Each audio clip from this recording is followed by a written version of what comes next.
माननीय संघीय मामिला तथा सामान्य प्रशासन मन्त्री श्री भानुभक्त जोशीलाई संघीय निजामती सेवा विधेयक 2080 माथि विचार गरियोस् भन्ने प्रस्ताव प्रस्तुत गर्न अनुमति दिन्छु। सम्माननीय सभामुख महोदयको अनुमतिले संघीय निजामती सेवा विधेयक 2080 माथि विचार गरियोस् भन्ने प्रस्ताव प्रस्तुत गर्दछु। धन्यवाद।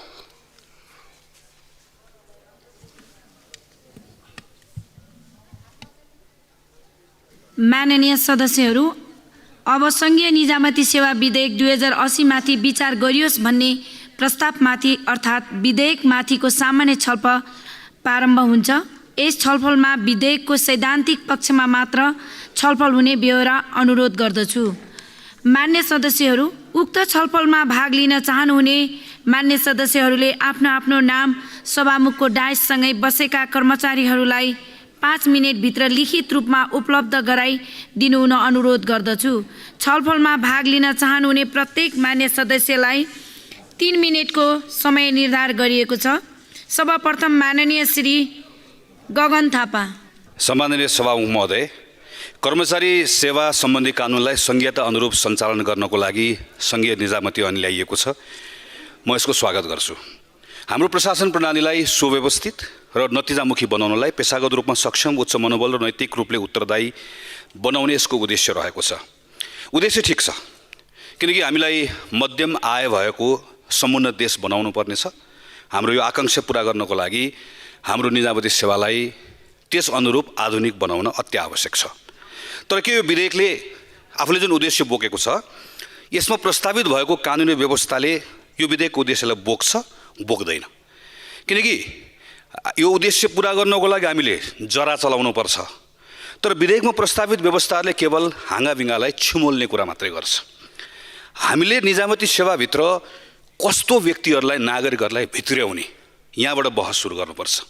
प्राज्ञिक हिसाबले काबिल, नैतिक हिसाबले प्रतिबद्ध, सिक्न चाहने नागरिकहरूलाई हामीले कसरी ल्याउने, अहिले भएको सेवा सुविधा, मौद्रिक सेवा सुविधा मात्र होइन, गैर मौद्रिक सेवा सुविधा, यो सबै कुराहरूबाट कसरी यो सबैभन्दा आकर्षित क्षेत्र बनाउन सकिन्छ, भित्राइसकेपछि टिकाउने कसरी हो, यहाँभित्र न्यायको व्यवस्था, सरुवा बढुवा सबैलाई अनुमान योग्य बनाउने कुरा, स्थानीय तहमा आएका कर्मचारीहरूलाई प्रदेश सङ्घमा जानका निम्ति ढोका खोलिदिएको जस्तो गरिकन करियर पाथलाई सुनिश्चित गरिने व्यवस्था, दण्ड र पुरस्कारको व्यवस्था, र केवल उमेरको कुरा मात्र होइन, मेरिटोक्रेसीको व्यवस्था, मेरिटका आधारमा, काम गरेको आधारमा पुरस्कार प्राप्त गर्न सक्ने व्यवस्था, र त्यस पछाडि भित्राएर टिकाइसकेपछि सिकाउने व्यवस्था, निरन्तरको सिकाइको व्यवस्था।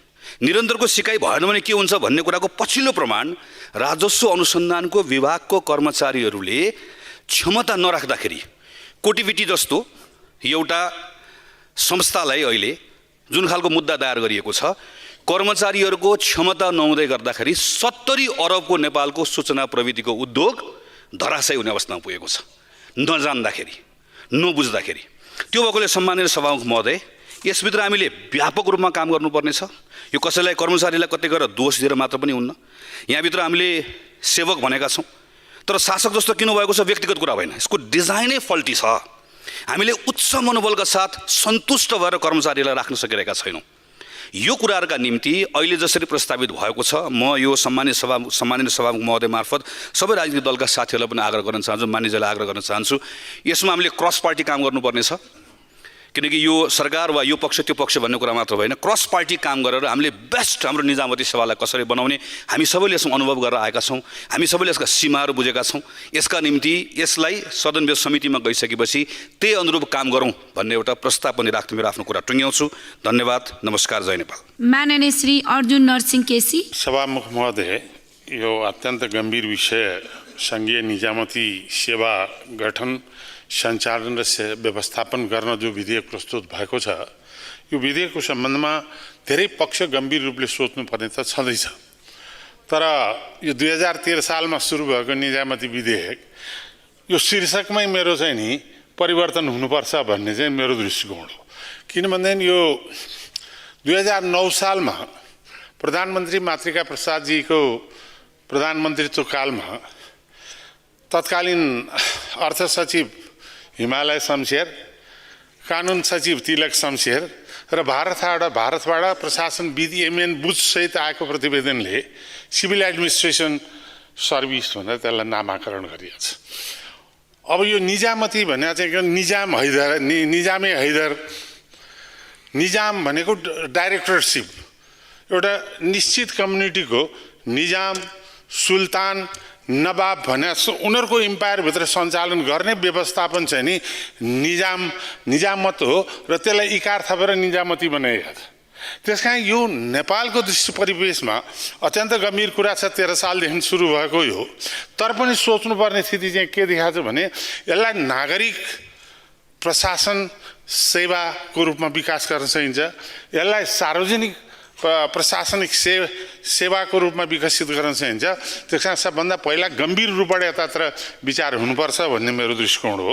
र दोस्रो कुरा चाहिँ के छ भनेदेखि यो प्रदेश, सङ्घीय, स्थानीय स्तरमा जो कोअर्डिनेसन र समन्वय हुनुपर्ने त्यो पटक्कै हुन नसकेको स्थिति छ भने अर्कोतिर हरेक प्रशासनभित्र चाहिँ नि यो मितव्ययिता, प्रभावकारिता र निष्पक्षता, इक्विटी भन्ने जुन छ नि, इक्विटी भने इक्वालिटी होइन, इक्विटी भने inner sense of justice, inner sense of fairness हो। त्यो बिस्तारै हराउँदै गएको छ। त्यो स्थापित कसरी गर्न सकिन्छ ब्युरोक्रेसीमा, किनभने यो पर्मानेन्ट सरकारको रूपमा यसलाई लिइन्छ। यसमा चाहिँ निष्पक्षता, पारदर्शिता, सेवामुखी प्रवृत्तिको विकास, सरुवा बढुवादेखि वृत्ति विकासमा जुन राजनीतिक हस्तक्षेपहरू हुन्छ त्यो राजनीतिक हस्तक्षेपबाट मुक्ति गरेर एउटा संस्थाको रूपमा कसरी विकास गर्न सकिन्छ, त्यतातिर चाहिँ नि एउटा दल मात्र होइन, हामीले सामूहिक रूपबाट बसेर सोच्नुपर्ने आवश्यकता छ। एकातिर हामीले नै अत्यन्त तीव्र ध्रुवीकरण गरेर चाहिँ नि पोलिटिसाइज गरिरहेको छौँ यो राष्ट्र सेवकलाई भने, अर्कोतिर हामी जति जिम्मेवार छौँ त्योभन्दा बढ्ता विभिन्न ढङ्गले जो राष्ट्र सेवामा संलग्न राष्ट्र सेवकहरू विभाजित छन्, त्यसले गर्दा निष्पक्षता हराउँदै गएको छ, आन्तरिक विवेकहरू शून्यतातिर गएको छ। र कर्मचारी प्रशासन भने चाहिँ नि खालि जो मन्त्रालयमा पुगेको छ त्यो सत्य, न्याय, इंसाफ, विधि, विवेक भन्दा पनि मन्त्रीको आदेश पालकको रूपमा जसरी विकसित हुँदै गएको छ त्यसले इन्स्टिट्युसनको रूपमा विकास, संस्थाको रूपमा विकास हुँदैन। अहिले पनि मन्त्री जानासाथ फटाफट सरुवा हुन्छन्, चाहे प्रहरीमा होस्, चाहे राष्ट्र सेवाका विभिन्न क्षेत्र हुन्। त्यो निश्चित मापदण्डको आधारमा यदि उनीहरू अयोग्य छन् भने अयोग्यलाई नियमअनुसार कारबाही गर, होइन भने निश्चित समयसम्म त्यहाँ बस्ने प्रत्याभूति कानुनले नै गराउनुपर्छ। र त्यतातिर चाहिँ नि गम्भीर हुन सकेनौँ भने अहिले जुन ढङ्गको हाम्रो यो निजामती सेवा सञ्चालन हामीले गरेका छौँ, यो टुल्स चाहिँ नि पोलिटिकल टुल्सको रूपमा विकसित भयो। जनताको र नीति निर्माता अथवा सरकार अथवा राजनीतिक दलहरूको बिचको जुन मध्यस्थता गरेर चाहिँ उसले देशको संविधान कार्यान्वयन गर्नुपर्ने उसको दायित्व हो, त्यो दायित्व विमुख हुँदै गएको स्थिति छ। त्यसैले यतातिर हामीले गम्भीरतापूर्वक सोचौँ भन्ने मेरो हार्दिकतापूर्वक आग्रह छ। माननीय श्री सन्तोष परियार। सामान्य सभामुख महोदय, सङ्घीय निजामती सेवा विधेयक 2080 माथि सैद्धान्तिक छलफलमा आज हामी जुटेका छौँ।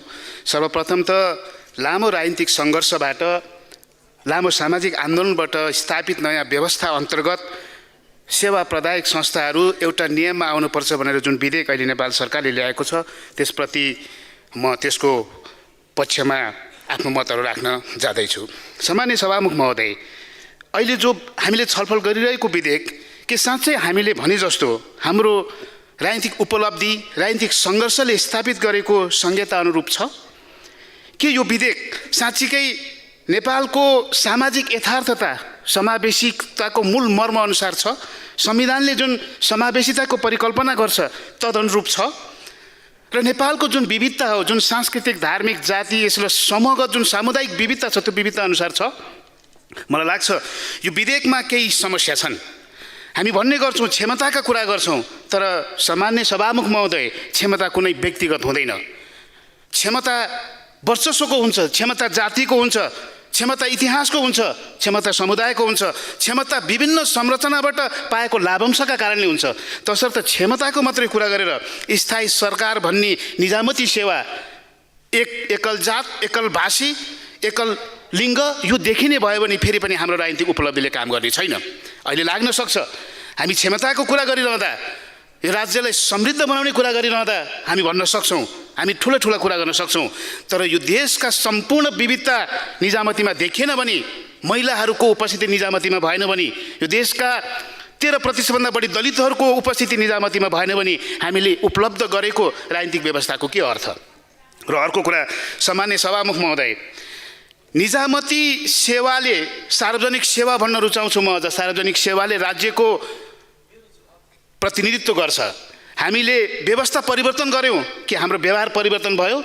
यदि हाम्रो यो स्थायी सरकारको व्यवहार परिवर्तन भएन भने, यसले गर्ने भाषा परिवर्तन भएन भने, यसले गर्ने व्यवहार परिवर्तन भएन भने, सेवाको नाममा शासन गर्ने प्रवृत्ति भयो भने फेरि पनि हामीले यत्रो सङ्घर्षबाट प्राप्त गरेका उपलब्धिहरूलाई जगाना गर्न सक्छौँ जस्तो मलाई लाग्दैन।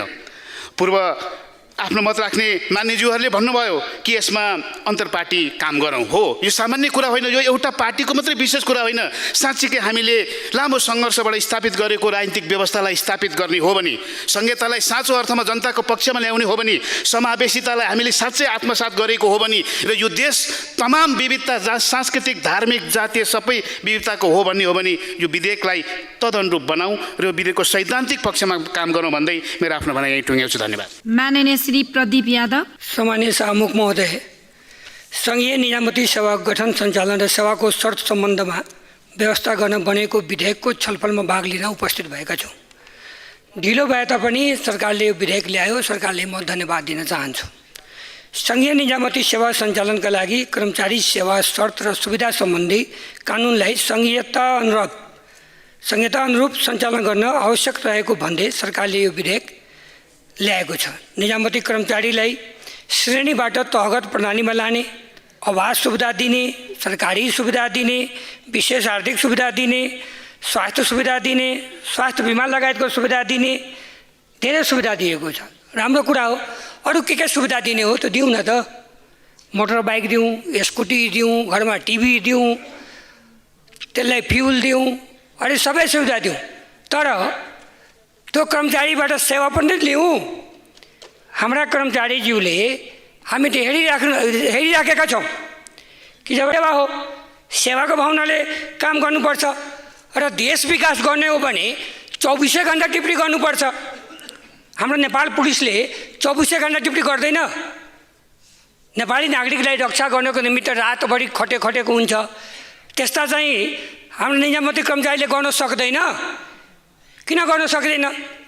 त्यसकारण यो विधेयक यस्तो बनाऊ कि 24 घण्टा सेवा दिने गरी निजामती कर्मचारीलाई यो विधेयकमा चाहिँ ल्याउँ। हामी त्यस्तो विधेयक चाहिँ हामीले बनाउनुपर्छ।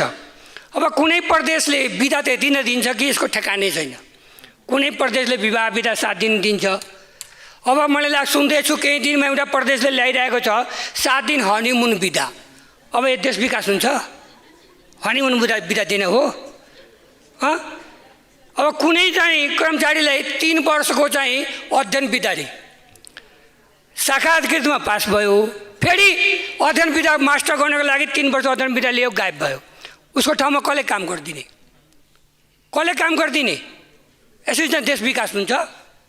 यसकारण यो मोडलमा हामी गयो भने निश्चित रूपमा देश विकास हुन सक्दैन। हामी भन्छौँ कि निजामती स्थायी सरकार हो, 30 वर्षको लागि ग्यारेन्टी भएर आउँछ। उसले निजामती कर्मचारीले कसरी निकाल्न सक्छ? कोही पनि मन्त्रीज्यूले निकाल्न सक्नुहुन्छ? जे गल्ती गरे तापनि कोही सक्नुहुन्न। एउटा खरदार साहबले ट्रेड युनियनमा बसेको छ, त्यो खरदार साहबले मन्त्रीजीले थर्काउँछ, सचिवजीले थर्काउँछ। के ट्रेड युनियन हामी खारिज गर्न सक्छौँ? कुनै पनि कर्मचारी कुनै पनि दलको प्रतिनिधित्व हुनु भएन, अनि मात्र देशको विकास हुन्छ। मान्य सदस्य समय सकिएको जानकारी गर्नु सकाए सभामुख महोदय। अनि चाहिँ हामी देश विकासको कुरा गर्छौँ। अनि यस्तो जय नेपाल, लाल सलाम, जय मधेस अनि भनेर देश विकास हुन्छ? त्यसै कारण कर्मचारीलाई ट्रेड युनियनबाट बाहिर राख्नु पर्यो। धन्यवाद। माननीय श्री योगेश कुमार भट्टराई। सभामुख महोदय, आज हामी सङ्घीय निजामती विधेयक 2080 माथिको सैद्धान्तिक छलफलमा भाग लिएका छौँ। यो विधेयक वास्तवमा धेरै पहिले नै आउनु पर्थ्यो। ढिलो भए पनि यो संसद, यो प्रतिनिधि सभा समक्ष मान्य मन्त्रीजीले जो प्रस्तुत गर्नुभयो, विधेयक प्रस्तुतिका निम्ति उहाँलाई म धन्यवाद दिन चाहन्छु। त यो विधेयकमा धेरै विषय छलफल गर्नुपर्ने आवश्यकता छ र यसलाई सिङ्गो संसदले, व्यवस्थापिका संसदले कुनै राजनीतिक दलको आग्रहभन्दा माथि उठेर नेपालको स्थायी प्रशासनको रूपमा रहेको निजामती प्रशासनलाई कसरी व्यवस्थित बनाउने, कसरी यसलाई पारदर्शी बनाउने, कसरी यसलाई जवाफदेही बनाउने, उत्तरदायी बनाउने र गुणात्मक क्षमता योग्य बनाउने, व्यावसायिक बनाउने, यी विषयमा केन्द्रित भएर यो विधेयकमाथि छलफल होस् भन्ने म सभामुख महोदय मार्फत अनुरोध गर्न चाहन्छु। हामीले आजको 21औं शताब्दीमा जुन खालको प्रतिस्पर्धा छ, देशभित्र प्रतिस्पर्धा छ, देशको बिचमा प्रतिस्पर्धा छ, हरेक देशका प्रशासनहरूको बिचमा प्रतिस्पर्धा छ। हाम्रो देशको निजामती कर्मचारीले कुनै विदेशमा डेलिगेसनमा जाँदा आफ्नो देशको तर्फबाट कति उच्चतम ढङ्गले आफ्नो विचार राख्न सक्छ, त्यसमा देशभक्तिपूर्ण भावना कतिको छ, यी तमाम विषय पनि हामीले यो ऐन बनाइराख्दाखेरि छलफल गर्नुपर्ने आवश्यकता छ। एकातिर हामीले कर्मचारीहरूको आत्मसम्मान र व्यावसायिकतालाई बढाउनु पर्ने छ भने अर्कोतिर विगतमा अभ्यास हुँदै आएको ट्रेड युनियनलाई नयाँ परिभाषा र नयाँ सन्दर्भमा विकसित गर्नु आवश्यक छ। हिजो हामीले ट्रेड युनियनलाई बढी अर्थवादी र अधिकारवादी ट्रेड युनियनको रूपमा बनायौँ। कुनै बेला त्यो आवश्यकता थियो होला, तर आज ट्रेड युनियनहरू अर्थवादी मात्रै भएर हुँदैन, अधिकारवादी मात्रै भएर हुँदैन। ट्रेड युनियनहरू उत्पादनशील काममा, परिणाम दिने काममा ट्रेड युनियनहरूले काम गर्नुपर्छ। लाखौँ लाख कर्मचारीहरूले साँच्चै मजाले काम गर्ने हो भने देशमा एउटा परिवर्तन ल्याउनको निम्ति त्यति ठुलो समस्या छैन। त्यसकारणले ट्रेड युनियनहरूलाई पनि नयाँ ढङ्गले परिभाषित गर्नुपर्छ। कर्मचारीहरूभित्र प्रतिस्पर्धी क्षमता विकास गर्नुपर्छ। मैले विधेयकमा देखेँ माथिल्लो तहमा प्रथम श्रेणीमा खुल्ला तर्फबाट आउने 10% मात्रै राखिएको छ। यो बिल्कुल गलत हो। खुल्ला प्रतिस्पर्धालाई बढुवा दिनुपर्दछ भन्ने म यहाँ निवेदन गर्न चाहन्छु। माथिल्लो तहका कर्मचारीहरू अवकाशपछि तत्काल कुनै संवैधानिक अङ्गमा जाने, यो परिपाटी ठिक छैन। त्यसैले कुलिङ पिरियड भन्छ, कमसेकम पनि कुलिङ पिरियड चाहिँ 2 वर्षभन्दा बढी मिनिमम पनि हुनुपर्छ।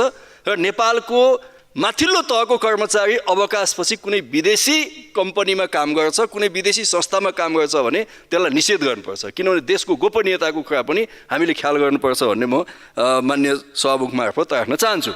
जहाँसम्म उमेर हदको कुरा छ, हामी देखिरहेका छौँ हाम्रो चाहिँ औसत आयु बढिरहेको छ। औसत आयु र काम गर्ने उमेर समूह तथ्याङ्क विभागले निकालेको डेटाले के भन्छ भने 15 वर्षदेखि 65 वर्ष उमेर समूहलाई कामकाजी समूह मान्दछ। अब हामीले अवकाशको समय, अवकाशको उमेर चाहिँ 60-62बाट केही बढाउनु पर्ने आवश्यकता देखिन्छ र तल्लो तहका कर्मचारीहरूलाई बढीभन्दा बढी आत्मविश्वास बढाउने, व्यावसायिकताको तिर चाहिँ उहाँहरूलाई ध्यान दिने काममा हामी लाग्नुपर्दछ भन्ने म ठान्दछु। र अन्तिममा खास गरी यो विधेयकले सङ्घीयताको कार्यान्वयनको सन्दर्भमा 3 तहका हाम्रा चाहिँ सरकारहरूलाई कसरी चाहिँ अझै प्रभावकारी बनाउने भन्ने सम्बन्धमा यो विधेयकले केही न केही उल्लेखहरू गरेको छ।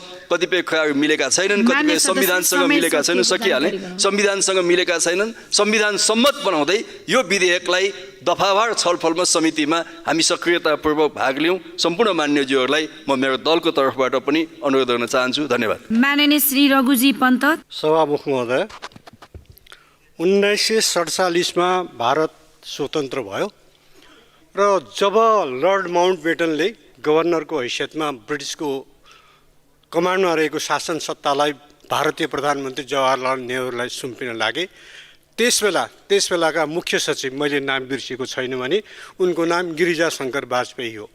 वाजपेयीलाई देखाउँदै भने नेहरू यो मान्छेलाई कन्टिन्यू गर है, यो मान्छेले तिमीलाई धेरै मद्दत गर्न सक्छ। र उनले त्यही मान्छेलाई प्रशासनको प्रमुख बनाएर धेरै क्रिटिकल कुराहरू उनको सल्लाहमा भारतले समस्याहरू समाधान गर्यो। आज प्रत्येक मन्त्री मन्त्रालयमा जानासाथ उसले नयाँ सचिव खोज्नुपर्ने अवस्था हामीले उत्पन्न गरेको छौँ। म यो विधेयकको अरू दफामा जान चाहन्न। 131 दफा छ जहाँ ट्रेड युनियन सम्बन्धी राइट छ। आज सोच्नुहोस्, तपाईँ हाम्रो लेभलबाट होइन, म यो रोस्ट्रमबाट प्रधानमन्त्रीलाई भन्न चाहन्छु, तपाईँले यो विषयमा, किनभने यो जे विषय छ ट्रेड युनियन राइटको लागि एउटा आधिकारिक ट्रेड युनियन राखी पुग्छ, तर हामीले त यहाँ के गरेका छौँ भन्दाखेरि अब केन्द्रमा सङ्घमा मात्र होइन प्रदेश तहमा पनि यो जाने भयो। अब प्रदेश तहमा विभिन्न नयाँ दल आयो भने तिनले पनि ट्रेड युनियन बनाउँदै जाने भए यसले हाम्रो कर्मचारी तन्त्रलाई कुन हदसम्म विभाजन गर्छ र त्यसको परिणाम के हुन्छ? आज पुँजीगत खर्च हुँदैन भनेर भन्छौँ हामी। पुँजीगत खर्च किन भइरहेको छैन?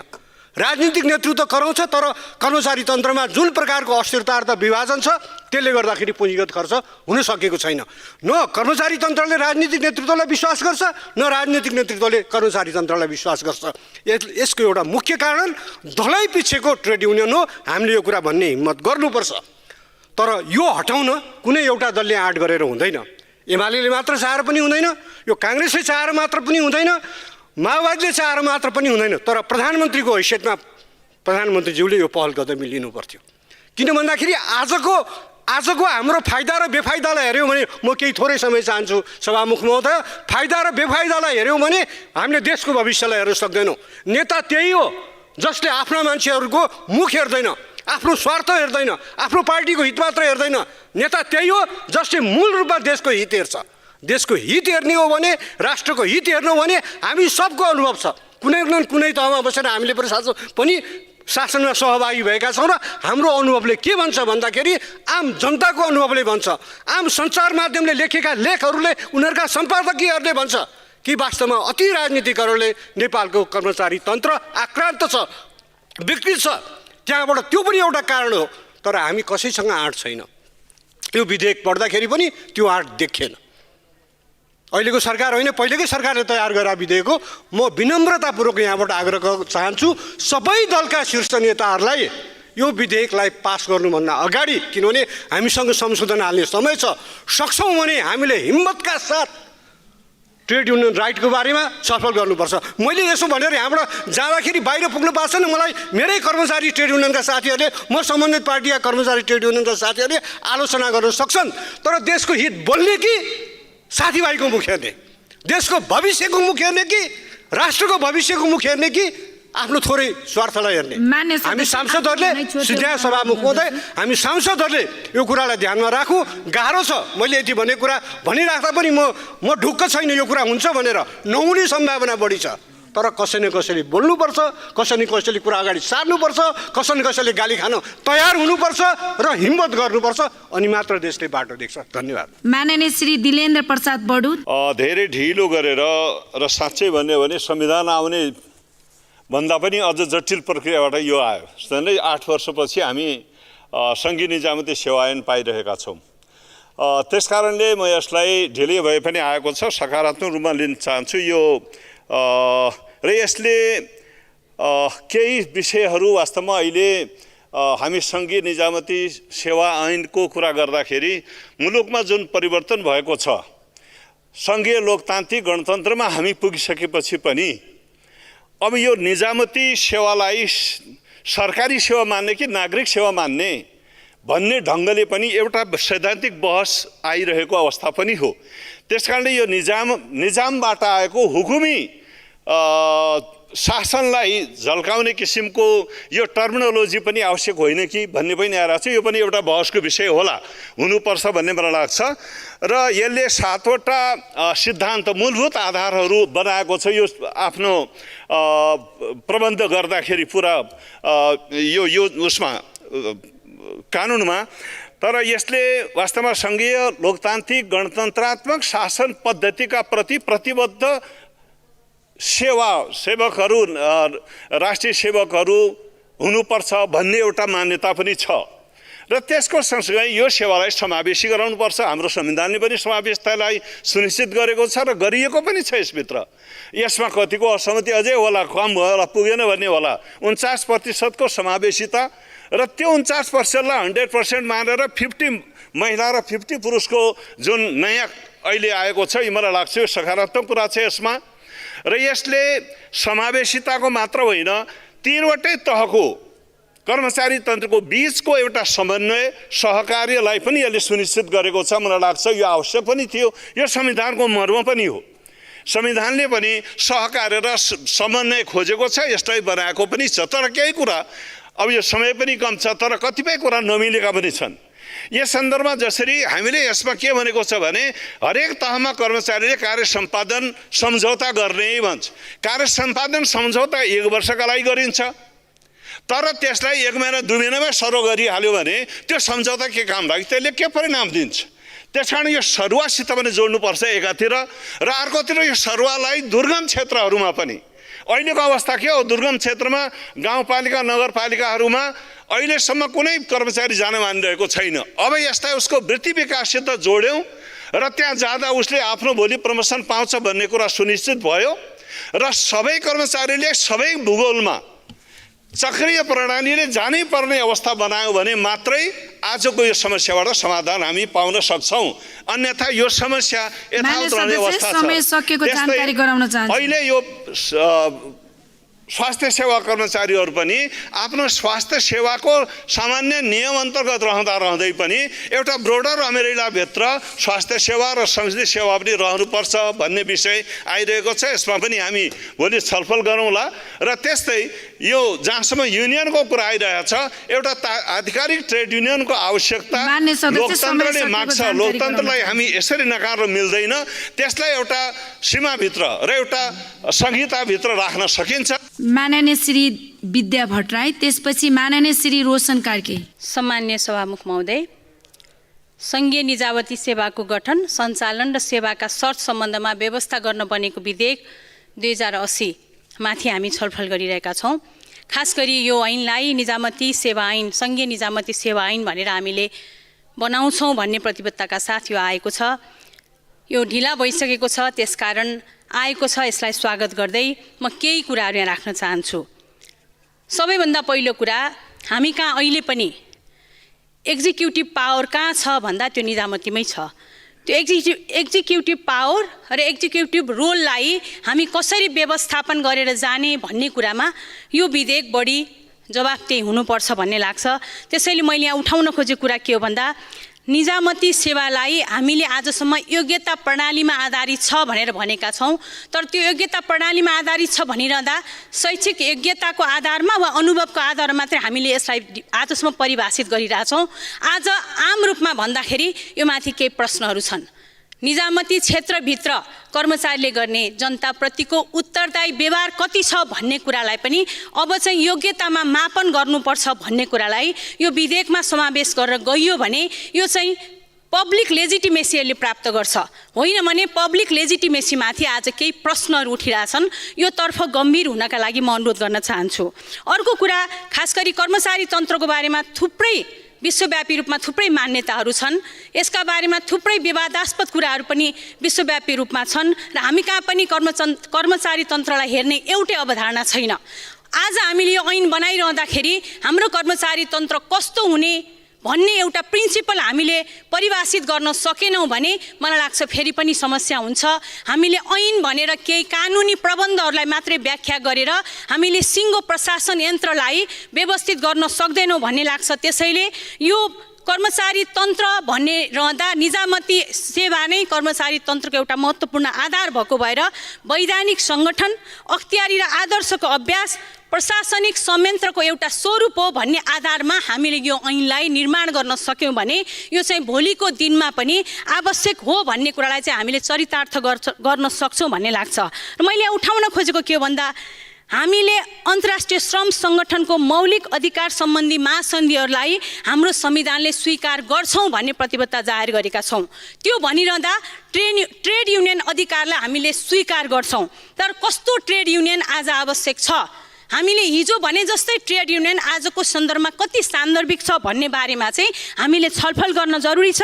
त्यसैले पेशागत मर्यादा र हकित कायम गर्नका लागि ट्रेड युनियन चाहिन्छ, तर दलको अधीनस्थ रहने गरी त्यो प्रति समर्पित हुने गरी ट्रेड युनियनहरू बनाएर गयौँ भने यसले चाहिँ हामीले भनेको कर्मचारी तन्त्रको निष्पक्षता, कर्मचारी तन्त्रको आग्रह उन्मुख नहुने व्यवहारलाई प्रदर्शित गर्न सक्दैनौँ। यसतर्फ ध्यान दिँदै अगाडि बढौँ। धन्यवाद। सभामुख महोदय, सङ्घीय निजामती सेवा विधेयक 2080 को सैद्धान्तिक छलफलमा म भाग लिँदैछु। हामीहरू निष्पक्षताको कुरा गर्छौँ, हामीहरूले न्यायका कुराहरू गर्छौँ, तर जब जब यहाँ संसदमा विभाजनको घन्टी बज्छ तब तब उच्च स्तरका कर्मचारीहरूको मुटुमा ढाङ्ग्रो ठोक्किन्छ। हामीहरू कर्मचारीहरूलाई खास गरेर यति चाँडो चाँडो परिवर्तन गर्छौँ। मन्त्रीजीहरू नियुक्ति हुँदाखेरि कमाउने मन्त्रालयहरू खोज्नुहुन्छ र कर्मचारीहरू पनि आफ्ना सेवक र आफूले भनेका कुराहरू मान्ने खालका कर्मचारीहरू खोज्नुहुन्छ। यस्तो स्थितिमा यो सङ्घीय निजामती सेवा विधेयक आएको छ। व्यवसाय गर्ने वातावरणहरूको सूचीमा नेपाल समग्रमा 94 स्थानमा रहे पनि यसको नेपालको चाहिँ जुन चाहिँ सहजता छ त्यो चाहिँ 175 स्थानमा पुगेको छ। र अहिलेको बेलामा यो सङ्घीय निजामती जुन चाहिँ विधेयक छ यसमा चाहिँ ट्रेड युनियनहरूको व्यवस्था गरिएको छ। सिंहदरबार गाउँमा पुगे जस्तै गरेर ट्रेड युनियन पनि गाउँ तहमा पनि पुगेको छ। त्यसले गर्दाखेरि जबसम्म हामीहरू यो ट्रेड युनियनहरूको व्यवस्था हुन्छ तबसम्म कर्मचारीहरूले निष्पक्षता साथ काम गर्नु सक्दैनन्। किनभने त्यो कसले प्रशासन चलाउँछ त भन्दा ट्रेड युनियनले चलाउँछ। ट्रेड युनियन कर्मचारीहरूमाथि यति भारी भइराखेका हुन्छन् कि तिनीहरूले कुनै पनि कामहरू गर्नु कर्मचारीहरूलाई स्वतन्त्र रूपबाट कर्मचारीहरूलाई काम गर्नु पनि दिँदैनन् र कर्मचारीहरूले पनि मन्त्रीज्यूहरूलाई घुमाइराख्नु भएको हुन्छ र मन्त्रीज्यूहरूले पनि कर्मचारीहरूलाई घुमाइराख्नु भएको हुन्छ। यस्तो खालको स्थितिमा यो हामीहरूले निष्पक्ष र न्यायपूर्ण जुन चाहिँ एक प्रकारको सेवा जनताले सेवा पाउने भन्ने कुरो चाहिँ एक प्रकारको सपनामा नै सीमित रहन जान्छ। अहिले हामीहरू हेरौँ जनताले के सेवा पाएका हुन्छन्। जनताले केही पनि सेवाहरू पाएको छैनन्। नागरिकता लिनु पनि लाइनमा बस्नुपर्छ, गाडीको लाइसेन्स लिनु पनि लाइनमा बस्नुपर्छ र जेमा पनि यहाँ लाइन छ, जताततै भ्रष्टाचार छ। यदि हामीहरूले पैसा चाहिँ अगाडि खुवाउनु सक्यो भनेदेखि त्यो काम अत्यन्त चाँडो हुन्छ, नभएदेखि काम हुँदैन। कर्मचारीहरू जनताको सेवक हुन्, यिनीहरूलाई राष्ट्र सेवक भनिएको छ, राष्ट्रको सेवक हुन्। तर के कर्मचारीहरू वास्तवमा राष्ट्र सेवक हुन् त? कर्मचारीहरूले के निष्पक्ष रूपबाट काम गर्नु सक्छन्, गरेका छन् त? के जनताले न्याय पाएका छन् त? त्यस कारणले चाहिँ गर्दाखेरि यो निजामती जुन चाहिँ सेवा विधेयक छ यसमा धेरै कुराहरू संशोधन गर्नुपर्ने छ र विशेष गरेर जबसम्म हामीहरू ट्रेड युनियनलाई चाहिँ हटाउँदैनौँ, पूर्ण रूपबाट खारेज गर्दैनौँ, खारेज गर्नै पर्छ, तबसम्म हामीहरूले जनताले निष्पक्ष रूपबाट चाहिँ न्याय पाउने र जनताको काम हुने र कर्मचारीहरू राष्ट्र सेवक हुन सक्दैनन्। त्यसकारण म सभामुख मार्फत म आदरणीय मन्त्रीज्यूलाई अनुरोध गर्छु यसबाट चाहिँ यो ट्रेड युनियन हटाउने व्यवस्था चाहिँ गरियोस्। समय सकेको जानकारी गराउन चाहन्छु। धन्यवाद। माननीय श्री ज्ञानु बस्नेत सुवेदी। संघीयतालाई अझ व्यवस्थित रूपमा कार्यान्वयन गर्नको लागि थुप्रै ऐनहरू निर्माण गर्न अति आवश्यक छ। निजामती, प्रहरी, टीआरसी आदि केही यस्ता ऐनहरू छन् जुन अति महत्त्वपूर्ण रहेका छन्। यिनको निर्माण बेगर हामीले नेपालको सङ्घीय लोकतान्त्रिक गणतन्त्रको सुदृढीकरणको परिकल्पना पनि गर्न सक्दैनौँ। आज सम्मानित सदनमा ती मध्येको अति महत्त्वपूर्ण सङ्घीय निजामती सेवाको गठन सञ्चालन सम्बन्धी विधेयक 2080 ढिलै भए पनि प्रस्तुत गरेर नेपाल सरकारले अत्यन्त राम्रो काम गरेको छ। म नेपाल सरकारलाई विशेष धन्यवाद दिन चाहन्छु। निजामती सेवालाई परिवर्तित शासकीय व्यवस्था अनुरूप सुव्यवस्थित, क्रियात्मक र नतिजामुखी बनाउनको लागि यो ऐन अति आवश्यक थियो। यसको अभावमा सङ्घ, प्रदेश र स्थानीय निकायमा कर्मचारी परिचालन र व्यवस्थित गर्ने काममा थुप्रै जटिलता र अन्तर्विरोध बढाएको थियो। अब ती सबै समस्या यो ऐन आइसकेपछि हट्नेछ र नेपालको सङ्घीय प्रणालीले राम्रोसँग काम गर्नेछ भन्ने मैले विश्वास लिएकी छु। यो विधेयक आउनु नै अहिलेको लागि अत्यन्त ऐतिहासिक र प्रगतिशील कदम हो। म यसको दृढ समर्थन गर्दछु। सम्माननीय सभामुख महोदय, यो विधेयकले कर्मचारीमा थुप्रै राम्रो र सकारात्मक तरङ्ग दिने गरेर आएको छ जुन यसका राम्रा पक्ष हुन्। तर यसमा केही पक्षहरूमा अझै छलफल र परिमार्जनको आवश्यक छ। सरकारवालाहरूका केही सुझाव र आलोचनाहरू पनि छन्। ती सबै बारेमा यसको संशोधन मार्फत दफावार छलफल गरी सच्याउने र पूर्ण बनाइनेछ भन्ने मत राख्न चाहन्छु। यो सैद्धान्तिक छलफलमा यो विधेयकबारे सम्मानित सदनमा कुरा राख्दै गर्दा हाम्रो कर्मचारी तन्त्रलाई विगतमा माथि फर्किएको यसको ढाँचा र मनोविज्ञानलाई कसरी तल र आम गरिब शोषित पीडित जनताको सेवामा लगाउने भन्नेमा पनि विमर्श गर्न अति आवश्यक छ। एकातिर हाम्रा कर्मचारी तन्त्रको समस्यालाई सापेक्षिक रूपले समाधान गर्दै जनताको सेवा छिटो छरितो निष्पक्ष प्रभावकारी जवाफदेही र कर्तव्यनिष्ठ भएर गर्ने काममा अझ प्रोत्साहन र अर्कोतिर अहिले जनतामा परेको उनीहरूको भ्रष्ट मनोवृत्ति सेवकभन्दा निरङ्कुश प्रवृत्ति सेवा सुविधामा बढी डुब्ने नेपाल राष्ट्र र नेपालको सदैव निरपेक्ष सेवाको भावमा आएको ह्रास आदिको उचित निराकरण बारेमा पनि गम्भीर विमर्श र समाधानका उपाय खोज्नुपर्छ भन्ने लाग्दछ।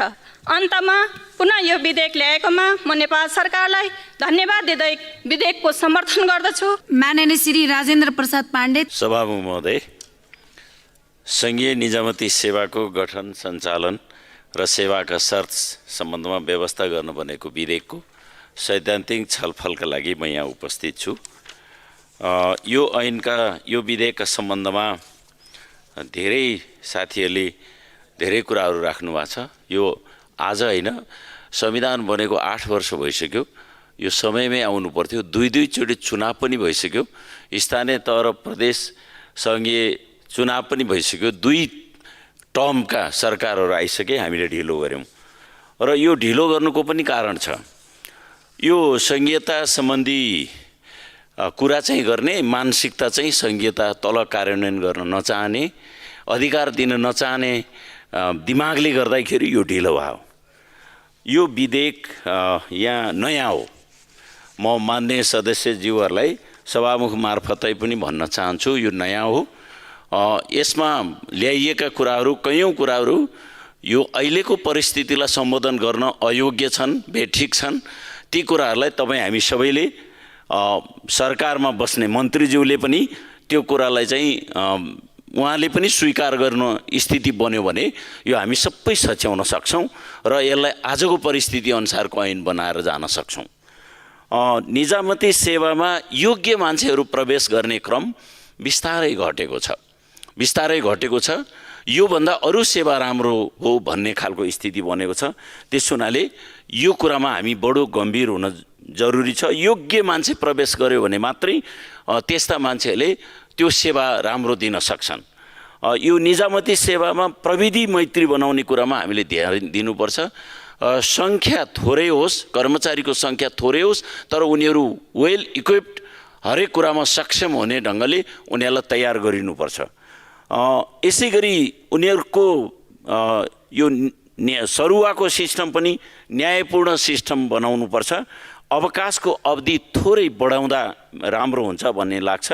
प्रदेशलाई अधिकार नदिँदाखेरि यो ऐन नबनेको कारणले प्रदेशले अधिकार पाउन सकेन। प्रदेशलाई अधिकार नदिँदाखेरि प्रदेश चाहिँदैन, खारेज हुनुपर्छ भन्ने खालका कुराहरू समेत पनि उठ्न थाले।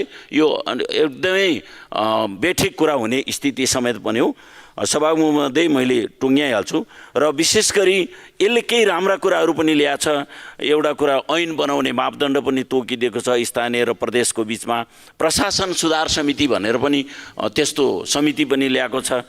त्यसै गरी प्रदेश स्तरीय स्थानीय सेवाको कन्सेप्ट पनि आएको छ। केही महत्त्वपूर्ण राम्रा कुराहरू पनि आएका छन्। यी कुराहरूलाई समेट्नुपर्छ। आजको प्रजातान्त्रिक युगमा एउटा आधिकारिक ट्रेड युनियन दिने कुरा बेठिक हुँदैन, तर ट्रेड युनियन नै हुनु हुँदैन भन्ने खालको कुरा चाहिँ त्यसैको आडमा आएर यहाँ रोस्टरमा आइपुग्ने, पार्लियामेन्टमा आइपुग्ने अनि तिनीहरू चाहिँ चाहिँदैन भन्न चाहिँ हुँदैन। धन्यवाद। माननीय श्री प्रकाश ज्वाला। माननीय सभामुख महोदय, सङ्घीय निजामती सेवाको गठन सञ्चालन र सेवाका शर्त सम्बन्धमा व्यवस्था गर्न बनेको विधेयकको सैद्धान्तिक छलफलमा भाग लिँदै म केही सुझावहरू सरकारलाई, माननीय मन्त्रीज्यूलाई, माननीय सभामुख महोदय मार्फत राख्न चाहन्छु।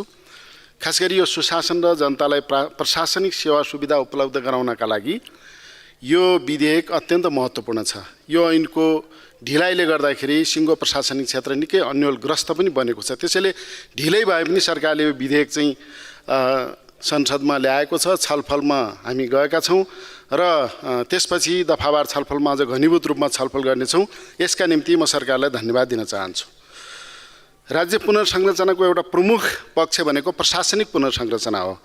प्रशासन अथवा कर्मचारी तन्त्रलाई विश्वासिलो, भरपर्दो, पारदर्शी, सक्षम, जनमुखी बनाउन प्रशासनिक संरचना पनि वैज्ञानिक हुनुपर्छ।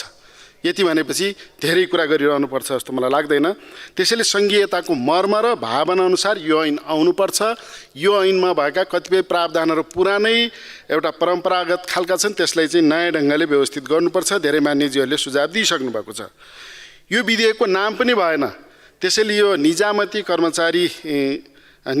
सेवा ऐन होइन, सङ्घीय सरकारी कर्मचारी अथवा सङ्घीय राष्ट्र सेवक कर्मचारी वा नागरिक प्रशासन यस्तै अर्को कुनै नाम राखौँ, यो नाम चाहिँ चेन्ज गर्नुपर्छ भन्ने मेरो सुझाव छ। विगतको कर्मचारी समायोजनका क्रममा केही समस्याहरू देखा परेका थिए, केही जटिलताहरू देखा परेका थिए, त्यसलाई समेत यो ऐनले चाहिँ सम्बोधन गर्नुपर्दछ। सरकारी कर्मचारी र सार्वजनिक सेवालाई राजनीतिक रूपबाट तटस्थ राख्ने, पेशागत रूपमा सक्षम, जनमुखी, समावेशी, उत्तरदायी, व्यावसायिक, सहभागितामूलक, भ्रष्टाचार मुक्त, घुसखोरी मुक्त बनाउनका लागि यो ऐन अत्यन्त महत्त्वपूर्ण चाहिँ माइलस्टोन बन्न सकोस् भन्ने कुरा म अनुरोध गर्न चाहन्छु। त्यस्तै गरी यो सङ्घीयतालाई बलियो बनाउनका लागि प्रदेश र स्थानीय तह पनि बलियो हुनुपर्छ। त्यसका लागि प्रदेश र स्थानीय तहलाई अधिकार सम्पन्न बनाउनुपर्छ। जस्तो उदाहरणको निम्ति प्रदेश सचिवका सम्बन्धमा र स्थानीय तहका प्रमुख प्रशासकीय अधिकृत चाहिँ यो उनीहरूले नै आफैले नियुक्त गर्ने व्यवस्था गरिएको छ, तर 10 वर्षको जुन सिन्डिकेट राखिएको छ त्यो हटाउनुपर्छ भन्ने मेरो सुझाव छ। जथाभावी कर्मचारी सरुवा गर्ने र सोर्स फोर्सका आधारमा छिटोभन्दा छिटो सुविधायुक्त ठाउँमा सरुवा हुने परिपाटी अन्त गर्ने गरी यो कानुनमा व्यवस्था हुनुपर्छ। बढुवा प्रणालीलाई पारदर्शी र न्यायिक बनाउनुपर्छ। प्रशासन सुधार सम्बन्धी विभिन्न आयोगहरूले दिएका सुझाव यसले सम्बोधन गर्नुपर्छ। मूल्याङ्कन प्रणाली पारदर्शी र निष्पक्ष हुनुपर्छ, तजबिजी खालको हुनु हुँदैन। पुरस्कार र विदेश भ्रमणलाई एउटा सिस्टममा ल्याउनु पर्दछ। त्यस्तै गरी दुर्गममा जाने कर्मचारीलाई प्रोत्साहन दिने व्यवस्था गर्नुपर्छ। हामीले कर्णाली प्रदेश सरकारमा हुँदाखेरि अति दुर्गममा जानेलाई 100%, त्यस्तै गरी म सकेँ मान्य सभा महोदय, यस किसिमले उनीहरूलाई प्रोत्साहित गर्नुपर्दछ र यो आचरणको सन्दर्भमा अझै कडाइ गर्नुपर्छ। यो फेसबुकीय प्रवृत्तिलाई अन्त्य गर्ने गरी जानुपर्छ र सम्पत्ति विवरणलाई व्यवस्थित गर्ने र सम्पत्ति अनुगमन प्रणाली अपनाउन जरुरी छ भन्दै अन्तिममा फेरि पनि यो ट्रेड युनियनका सन्दर्भमा चाहिँ ट्रेड युनियन आवश्यक नपर्ने होइन, त्यसलाई अहिलेको सन्दर्भअनुसार राजनीतिबाट बाहिर राखेर चाहिँ उनीहरूलाई चाहिँ एउटा चाहिँ कर्मचारीको हकितसँग मात्रै सम्बन्धित गर्नुपर्दछ। धन्यवाद। माननीय श्री रामहरि खतिवडा। सभामुख महोदय, धेरै समय पछाडि यो विधेयक आज संसदमा प्रस्तुत भएको छ र हामी सैद्धान्तिक छलफलमा आज छलफल गर्दैछौँ। यो विस्तृत रूपमा छलफल राज्य व्यवस्था समितिमै होला, संयोगले अहिले सभापति भएको समिति परेको छ। केही राम्रा कुराहरू पनि छन्, अझ यसलाई परिष्कृत गर्नु जरुरी हामीले ठानेका छौँ। सबभन्दा महत्त्वपूर्ण कुरा के हो भने यो निजामती सेवा नेपालको स्थायी सरकार हो। स्थायी सरकारलाई हामीले पार्टीको राजनीतिबाट, दूरबीनबाट, आँखाबाट हेर्ने पद्धति अन्त्य गर्ने गरी विधेयक आउनु पर्दछ।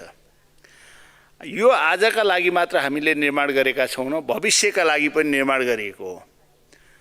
अघि नै केही मान्य सदस्यहरूले भनिसक्नु भएको छ, यसलाई हामीले जाति र पार्टीको रूपमा हेर्ने भन्दा पनि समग्र मुलुकका कर्मचारीको मात्र होइन, मुलुकको स्थायी संयन्त्र सरकारको रूपमा हेर्ने हुँदा यसलाई अझ विस्तृत रूपमा अध्ययन गरेर सबैको सहमतिमा कतिपय कुराहरू यसमा नपुगेका कुराहरू छन् भने सबै मान्य सदस्यहरू यसमा पार्टीगत रूपमा सत्ता पक्ष प्रतिपक्ष नभइकन समग्र एकताको पक्षका रूपमा यसलाई निर्माण गर्ने प्रयासमा हामी लागौँ भनेर अनुरोध गर्न चाहन्छु।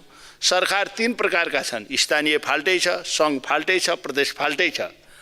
सबैले आफ्नो अधिकार त्यही क्षेत्रमा खोजेका पनि छन्, तर हामीले यो निजामती ऐन निर्माण गर्दाखेरि सबै निजामतीलाई समेट्ने गरी र सबै एकै ठाउँमा अटाउने गरी निर्माण गर्नुपर्ने आवश्यकता हामीले महसुस गरेका छौँ।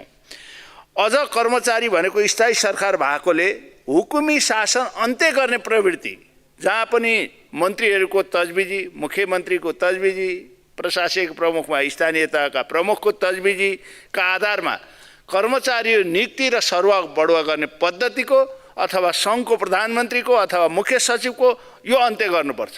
अहिले पनि कतिपय सचिवहरू तजबिजी एक दिन भएको छैन, मन्त्री कहाँ 5 दिन असहमति भयो भने त्यो कहाँ पुग्ने हो, कुन प्रधानमन्त्री कहाँ थन्किनु पर्ने हो कि प्रधानमन्त्रीको अर्को ठाउँमा जानुपर्ने हो कि, यो पद्धतिको अन्त्य गर्नुपर्दछ। त्यो सँगसँगै अघि उठेका कुरामा एउटा कुरामा हामीले ध्यान दिनुपर्छ। विशिष्ट श्रेणीमा पुगेको मान्छे जो यो लेभलबाट पुग्छ, संवैधानिक नियुक्तिमा यिनीहरूलाई अलिकता ब्याक राख्ने प्रवृत्तिको कानुन ल्याउनु पर्दछ। तिनै मान्छेहरूलाई संवैधानिक नियुक्तिको प्रमुखहरू बनाएर पठाउने पद्धतिलाई अलिकता कन्ट्रोल गर्नुपर्ने देखिन्छ। सँगसँगै जो मुख्य सचिव, सचिव, विशिष्ट श्रेणीमा पुगेका व्यक्तिहरू छन्, तिनीहरूलाई एनजिओ र आइएनजिओ र बिजेडी संस्थाहरूमा केही वर्षहरूमा जाने पद्धति अन्त्य गर्नुपर्छ। र नेपालका कतिपय हामीले सुनेका छौँ सचिवहरू, मुख्य सचिवहरू भएका मान्छेहरू नै विदेशी सङ्घ संस्थामा काम गरेर विदेशीहरूको तलब लिएर यहाँ काम गर्ने प्रवृत्ति अन्त्य गर्ने यसमा जानुपर्छ। म फेरि पनि भने सभामुख महोदय, छोटो समय, पार्टीको सदस्यबाट लिएर काम गर्ने पद्धति अन्त्य गरेर साँच्चै देशको सेवामा हामी तल्लिन्छौँ भन्ने खालका कुराहरू यसमा हटाउन सकियो भने यो सबैको साझा दस्तावेज बन्छ र यो दस्तावेजलाई हामी सबैले निजामती मात्र होइन सबै नेपालीको दस्तावेज बन्ने खालको कानुन निर्माण होस्। शुभकामना छ। माननीय श्री प्रदीप पौडेल। सम्माननीय सभामुख महोदय, हामीहरू अहिले सङ्घीय निजामती सेवा विधेयकका बारेमा छलफल गरिरहेका छौँ। विधेयक आउनु आफैमा स्वाभाविक कुरा छ, तर यो सङ्घीय निजामती सेवा विधेयकमा यो निजामतीका बारेमा मात्रै उल्लेख छ, सेवाका बारेमा कहीँ उल्लेख छैन। सेवा कसरी दिने हो, कसलाई दिने हो भन्ने बारेमा यो पुरै विधेयकभित्र कहीँ केही पनि उल्लेख छैन। त्यसैले संरचना केका लागि बनाइएको, त्यो संरचनाले के काम गर्ने हो? पहिलो कुरा त सेवा नीति के हो? सेवा नीति समेटिएको विधेयक आएको भए त्यसले खास लक्षित समूहलाई हामीले जे गर्न खोजेका थियौँ त्यो कुरा प्रष्ट हुन सक्थ्यो। अहिले यो निजामती सेवा विधेयकले नेपालको आर्थिक अवस्था, नेपालको आर्थिक आवश्यकतालाई पनि सम्बोधन गरेको छैन। अहिलेको हाम्रो कर्मचारी संरचना बोजिलो हो कि छरितो हो कि यसको बारेमा यसले केही पनि भनेको छैन। अहिले कर्मचारी संयन्त्रभित्र कस्तो अवस्था छ भने पद छ, जिम्मेवारी छैन, त्यसका बारेमा पनि यसले केही पनि भनेको छैन। सङ्घीय निजामती ऐन त हो, तर त्यो ऐनले प्रदेश निजामती अथवा स्थानीय तहसँग कर्मचारीको कनेक्सन कसरी हुने हो त्यो कुरा पनि यसले प्रष्ट ढङ्गले भन्नु पर्दैन र? त्यसैले यो सबै कुरा त्यस ढङ्गबाट प्रष्ट भएर आएको देखिँदैन। मेरो विचारमा हामीले नागरिकलाई सेवा दिने प्रयोजनका निम्ति यो विधेयक ल्याएका हौँ। अहिलेको सेवा कस्तो छ? बहुझ्याले 5 नम्बरमा जानुस्, त्यहाँबाट 7 नम्बरमा जानुस्, त्यहाँबाट 10 नम्बरमा जानुस्, त्यहाँबाट 16 नम्बरमा जानुस्। यो बहुझ्याले प्रणालीलाई अन्त्य गरौँ, एकद्वार प्रणाली हामीले निर्माण गरौँ। म त के भन्छु भने सेवाग्राही सेवा केन्द्रमा गयो, उसको काम भएन भने किन नभएको हो सेवा केन्द्रले लिखित जवाफ दिने व्यवस्था गर्नुपर्छ। त्यसो भयो भने मात्रै उत्तरदायी बन्ने स्थिति बन्न सक्छ। त्यसैले यो ऱ्यापिड सर्भिस डेलिभरी मोडलमा हामी जानुपर्छ भन्ने लाग्छ। त्यसले real time, automated, paperless, innovation अनि डिसेन्ट्रलाइजेसनलाई त्यसले आत्मसात गरेको हुनुपर्छ। यसले चाहिँ खास यो हायरार्की अफ एकाउन्टेबिलिटीलाई पनि यसले प्रष्ट ढङ्गले उल्लेख गरेको स्थिति देखिँदैन। अघि नै मैले भने यसले सङ्घीय निजामती भनेको छ, प्रदेशलाई र स्थानीय तहलाई कहीँ कतै जोडेको पनि देखिँदैन। अनि यसले पूर्णता पनि दिएको अवस्था छैन। जस्तै नेपाल स्वास्थ्य सेवा यसमा छुटेको छ, सबै सेवाहरू यसभित्र उल्लेख भएको छ, तर नेपाल स्वास्थ्य सेवा यसभित्र छुटेको देखिन्छ। त्यसकारण यसलाई टोटल रिफर्म गर्न आवश्यक छ। परिवर्तन गरेर हुँदैन, आमूल परिवर्तन गर्न आवश्यक छ। आमूल परिवर्तन गर्ने गरी यो खाका आएको स्थिति छैन। खास गरी सुशासन जनताले नपाएको कारण के हो? राजनीतिक नेतृत्व त दोषी सके सभामुखज्यू, राजनीतिक नेतृत्व त दोषी छँदैछ, ब्युरोक्रेसी दोषी छैन। त्यसैले सुशासन दिने संयन्त्र यो हो। आम नागरिकलाई सेवा प्रदान गर्ने संयन्त्र हो। अन्तिममा म के आग्रह गर्न चाहन्छु भने ट्रेड युनियन राइट्सलाई अन्त्य गर्न सकिँदैन, तर त्यहाँभित्र राजनीतिक दलको स्वार्थ घुस्नु हुँदैन। त्यसको निम्ति अन्तर पार्टी संवाद गरेर राजनीतिक स्वार्थ नघुस्ने गरी त्यसको अनिवार्य कानुनी दायरा निर्माण गरौँ। धन्यवाद। माननीय श्री मेघमणि चौधरी। सम्माननीय सभामुख महोदय, यो नेतृत्व र कर्मचारी मिलेर मुलुक सञ्चालन गर्ने, निर्माण गर्ने कुरा र समृद्धि प्रदान गर्ने कुरा नै हो।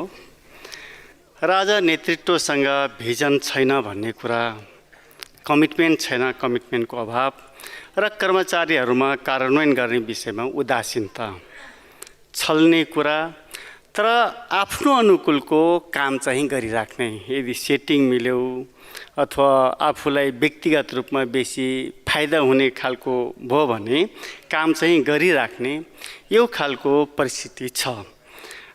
त्यसैले यस्तो अवस्थामा यो विधेयक आएको छ र यस कारणले यो विषयमा अलि सिरियसली छलफल गर्नुपर्ने मैले जरुरी देखेको छु। र जहाँसम्म यो विधेयकको विषयमा हामीले आफ्ना कुरा राखिरहेका छौँ, मलाई के लाग्दैछ भने यो विधेयकको जुन स्ट्रक्चर छ, यो स्ट्रक्चरको आधारमा मुलुक कुनै पनि हालतमा बन्दै बन्दैन, मलाई चाहिँ त्यस्तो लागेको छ। त्यसैले यसको जुन कम्पोजिसन छ, यसको स्ट्रक्चर छ, हाम्रो मनोविज्ञान अथवा काम गर्ने तरिका त छ नै, यसलाई कम्प्लिटली हामीले चेन्ज गर्न सकेनौँ भने हामीले मुलुकमा अथवा राम्रो सर्भिस अथवा क्वालिटीको सर्भिस प्रोभाइड गर्ने कुरा यो असम्भव छ। त्यो कारणले सम्मान्य सभामुख महोदय, यसको कम्पोजिसन, यसको स्ट्रक्चर सबै चेन्ज गर्नुपर्ने जरुरी छ। आज पनि एउटा थाई प्रकारको कर्मचारी यदि थाई छ भने उसले कसैले पत्याउँदैन। संसारको सबैभन्दा शक्तिशाली मान्छे मै हुँ भनेर भन्छ, तपाईँ के गर्न सक्नुहुन्छ भनेर उल्टो थर्काउँछ। आफू केही पनि काम गर्दैन तर मान्छेलाई थर्काउँदै हिँड्छ। त्यसैले जुन थाई प्रणाली छ यसलाई हामीले हटाउनु पर्ने जरुरी छ। यो हटाइदिउँ। अब यसको ठाउँमा हामीले कसरी काम गर्ने, के राख्ने, त्यसै गरी पाउने तलब कम्प्लिटली असमान प्रकारको छ। एउटाले 1 लाख रुपियाँ थाप्छ, अर्कोले 10,000 रुपियाँ थाप्छ। यसलाई हामीले समान बनाइदिउँ। काम गर्नेमा पनि सबै मान्छेले बराबर पैसा पाउने गरी अथवा घन्टामा अथवा उसमा हामीले त्यो कामको पनि कन्फर्म गरौँ। र आज जुन हामीले जुन प्रकारको छलफल गरिरहेका छौँ, यसले नेपाली समाजको जुन वर्गीय खाडल छ यसलाई झन्झन ठुलो बनाइरहेको छ। त्यसैले कर्मचारीले पाउने तलबमा समान गर्ने कुरा र जुन क्याटेगोराइजको कुरा छ, कोही हाकिम बन्ने कुरा, कोही पिएन बन्ने कुरो, हाकिमले पिएनलाई हेप्पी राख्ने कुरा, पिएनले अथवा हाकिमलाई पूजा त्यो गरिराख्नु पर्ने जुन परम्परा छ, यो मनोविज्ञानले मुलुक बन्दैन। त्यसैले कर्मचारीले जुन ठाई हुने कुरा अथवा क्याटेगोराइजको कुरा, तलबको कुरा, यो जबसम्म हामीले समान गर्न सक्दैनौँ त्यस बेलासम्म मुलुकको जुन लोकतान्त्रिक गणतन्त्र उन्मुख समाज जुन व्यवस्था छ यसलाई हामीले संस्थागत गर्न सक्दैनौँ। जहाँसम्म ट्रेड युनियनको कुरा छ यो त हटाइ नै दिनुपर्छ भन्ने मलाई लाग्छ। यदि व्यवस्था जोगाउने कुरा कसैले तर्क गर्छ भने एउटासम्म ट्रेड युनियन राखौँ, आधिकारिक ट्रेड युनियन, नभए पार्टी पछि ट्रेड युनियन बन्ने कुरा यो पनि कम्प्लिटली हटाइदिउँ। धन्यवाद। माननीय डाक्टर अमरेश कुमार सिंह। सम्माननीय सभामुख महोदय, यो निजामती कर्मचारी विधेयक हेर्दाखेरि पाण्डुराज बक्सको याद झलझली सम्झिन्छ। यो विधेयक जनता ओरिएन्टेड हुनु पर्थ्यो, देश ओरिएन्टेड हुनु पर्थ्यो।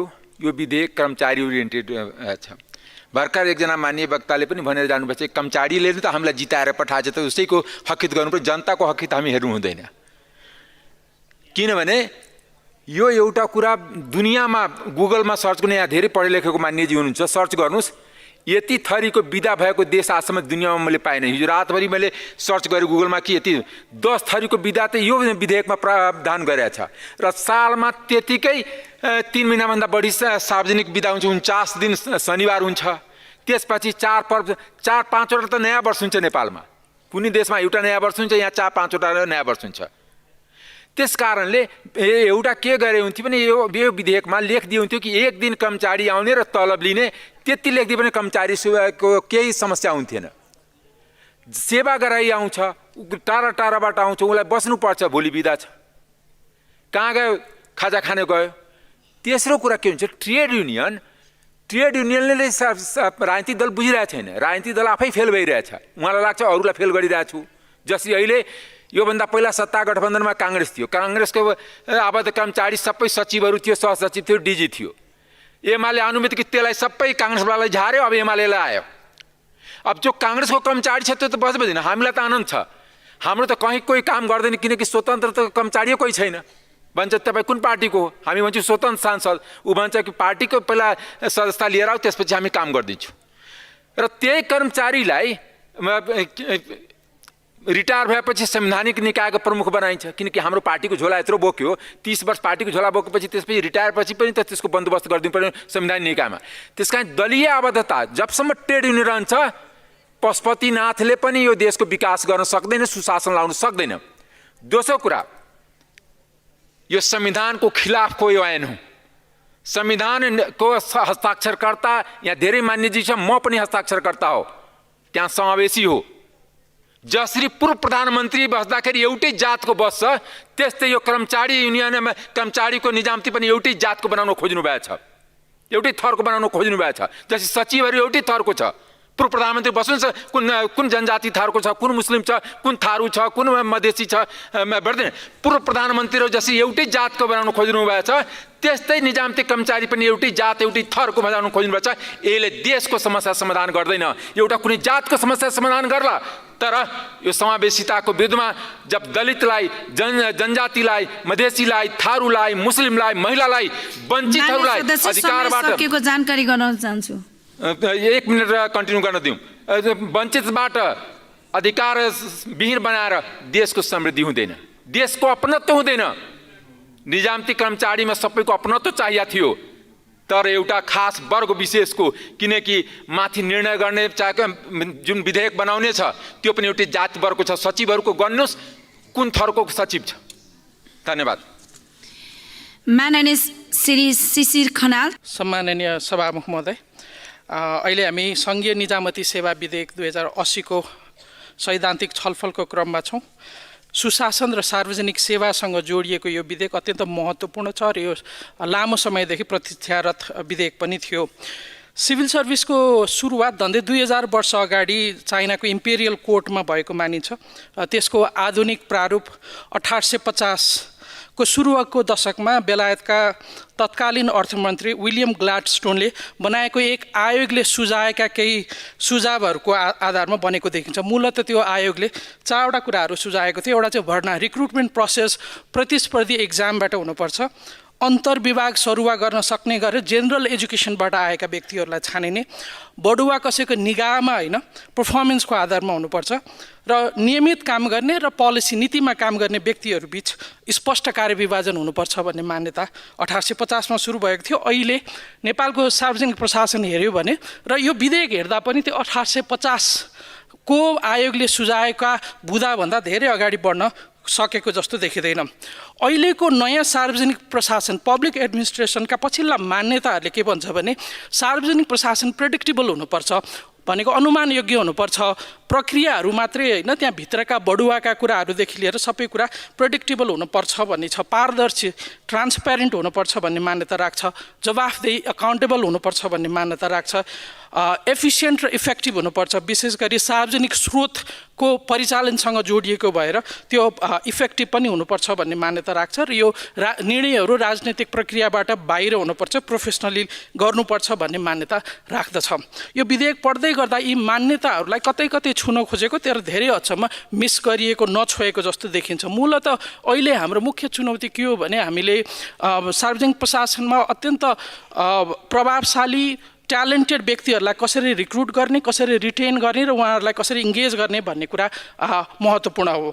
त्यो देखिँदैन। जस्तै पर्फर्मेन्स कल्चर, हामी सार्वजनिक सेवाको कुरा गर्छौँ तर पर्फर्मेन्स कल्चरलाई बढुवा दिने खालि प्रयास यसमा देखिँदैन। पर्फर्मेन्सका आधारमा कुनै पनि कर्मचारीलाई फायर गर्न पाइँदैन यो विधेयक पढ्दै गर्दाखेरि।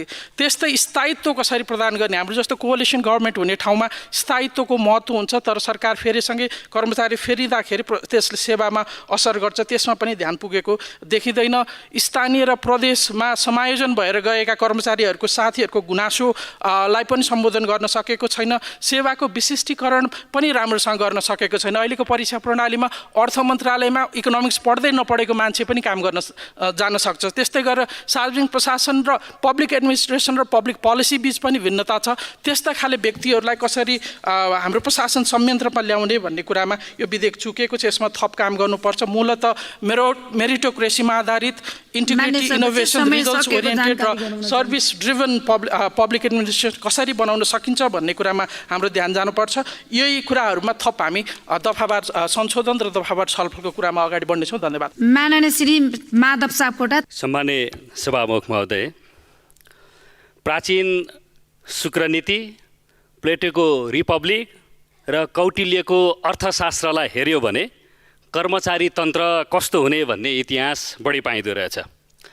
नेपालमा विक्रम सम्वत 2008 साल असार 1 गते नेपाल पब्लिक सर्भिस कमिसन भनेर गठन गरियो र त्यसले योग्यताको प्रणालीलाई लागू गर्यो। करिब त्यो प्रणाली लागू भएको आज 7 दशक पुरा भएको छ। हामी सार्वजनिक प्रशासन अर्थात् निजामती विधेयकका बारेमा छलफल गर्दा यो 7 दशकको अनुभवलाई समेत राम्रो गरिकन समीक्षा र विश्लेषण गरौँ भन्ने कुरा म सुरुमै राख्न चाहन्छु। सँगै 2072 सालको नयाँ संविधान पछाडि राज्यको पुनर्संरचना र नयाँ परिवर्तनकारी राज्य व्यवस्थामा हामी छौँ। परिवर्तित नयाँ परिस्थिति अनुसार यसलाई लागू गर्ने सार्वजनिक प्रशासनका बारेमा हामी अहिले संवेदनशील काममा जुटिराखेका छौँ। त्यसैले आजको समग्र नयाँ परिवर्तित परिस्थितिमा हामीले त्यस अनुसारको चाहिँ कानुनको तर्जुमा गर्नुपर्ने, व्यवस्थापन गर्ने संवेदनशील काममा छौँ। यसैले म के कुरा राख्न चाहन्छु भने यसरी हेर्दा राजनीतिक नेतृत्व र प्रशासनिक नेतृत्वका बीचमा स्पष्ट रूपमा देखिने गरिकन दूरी छ, ग्याप छ। त्यसैले एकले अर्कालाई आरोप प्रत्यारोप लगाउने भन्दा पनि मानिसहरूलाई या हाम्रो स्वभावजन्य चरित्रलाई कहीँ न कहीँ विधिले बाँध्नु पर्दछ, विधिले डोर्याउनु पर्दछ। त्यसैले हामीले कानुन बनाउँदा त्यो ग्याप हुन नदिने गरिकन सोच्नु पर्दछ। तर त्यसका लागि कर्मचारीलाई उत्साहित, प्रोत्साहित र उच्च मनोबलका साथ काम गर्ने वातावरण सृजना गरिनु पर्दछ। योग्यता र क्षमताका आधारमा मूल्याङ्कन गर्ने या मेरिट सिस्टमलाई लागू गर्नेतिर सोच्नु पर्दछ। देशभक्ति, सदाचार र देशका जुनसुकै भूभागमा गएर पनि काम गर्ने प्रणालीको विकास गरिनु पर्दछ। स्थानीय, प्रदेश र सङ्घको खुल्ला प्रतिस्पर्धा, एकपटक सेवामा प्रवेश गरे पछाडि उसले जुनसुकै तहमा नि प्रतिस्पर्धा गर्ने स्थितिको सुनिश्चितता गरिनु पर्दछ। क्षमता र नयाँ सोच भएका नयाँ पुस्तालाई कसरी यो सेवामा आकर्षित गर्न सकिन्छ भन्ने कुरालाई विचार गरिनु पर्दछ। सरुवाको सम्बन्धमा कुरा गर्दा न्यायिक कार्यतालिका बनाउनु पर्दछ। अहिले त सरुवा कस्तो भएको छ भने यो राजनीतिक नियुक्ति जस्तो प्रकृतिको भएको छ। एकजना मन्त्री या राजनीतिक नेतृत्व परिवर्तन हुँदा पुरै हेरफेर हुने र त्यसले स्थायित्व नदिने जस्तो भएको छ। श्रेणीगत र तहगतको यो करार, अस्थायी जेलादारी भनेर तल जे बनाइएको छ, यसले कहीँ न कहीँ वर्गलाई चाहिँ प्रतिनिधित्व र वर्गको विभाजन गर्दछ। त्यस्तो कुराको भेदलाई अन्त्य गरिनु पर्दछ। त्यसैले त्यहाँ समानता ल्याउनु पर्दछ। कुलिङ पिरियडको व्यवस्था गरिनु पर्दछ।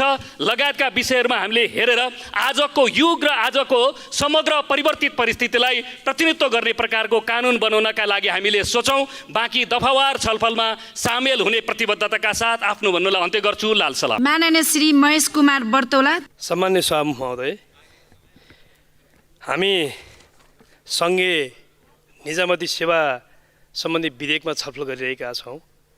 यो विधेयक संविधान कानुनसँग र संहिता कानुनसँग प्रत्यक्ष रूपमा जोडिएको विधेयक हो।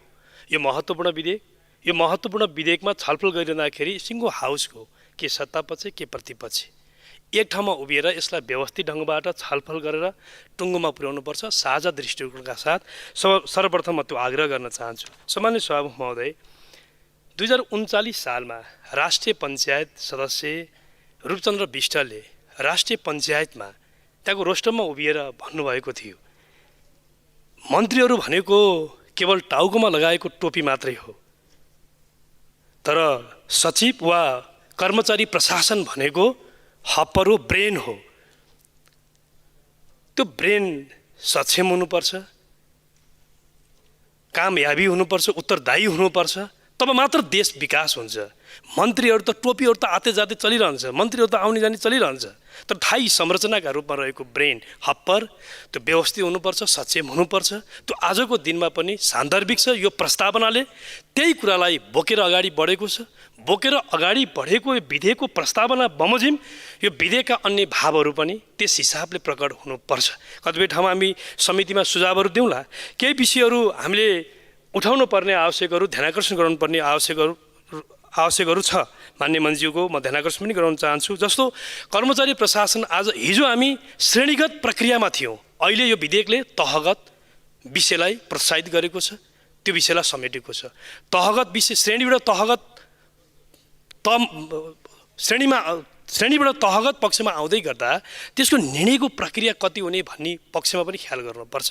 जस्तो सुब्बाले एकजना हरदारले फाइल उठाउँदै गर्दा त्यो सचिवसँग 14औं तहसम्म आउने लामो निर्णयको चाहिँ जो झन्झटिलो प्रक्रिया रहन सक्छ, जो आजको कर्मचारी प्रशासनको सबैभन्दा ठुलो क्वेसन कहाँ छ भने निर्णय प्रक्रिया असाध्यै झन्झटिलो लामो, सहसचिवदेखि हरदारदेखि सचिवसम्म आउनु पर्ने, त्यस्तै परे क्याबिनेटमा निर्णय पुग्नुपर्ने जे बाध्य छ त्यो पक्षलाई पनि अलिकति हामीले चुस्त दुरुस्त ढङ्गबाट पदको लेयर लामो हुने तर निर्णयको लेयर पनि लामो हुँदाखेरि त्यसले झन्झटिलो परिस्थिति निर्माण गर्न सक्छ, त्यो पक्षमा ख्याल गर्नुपर्छ।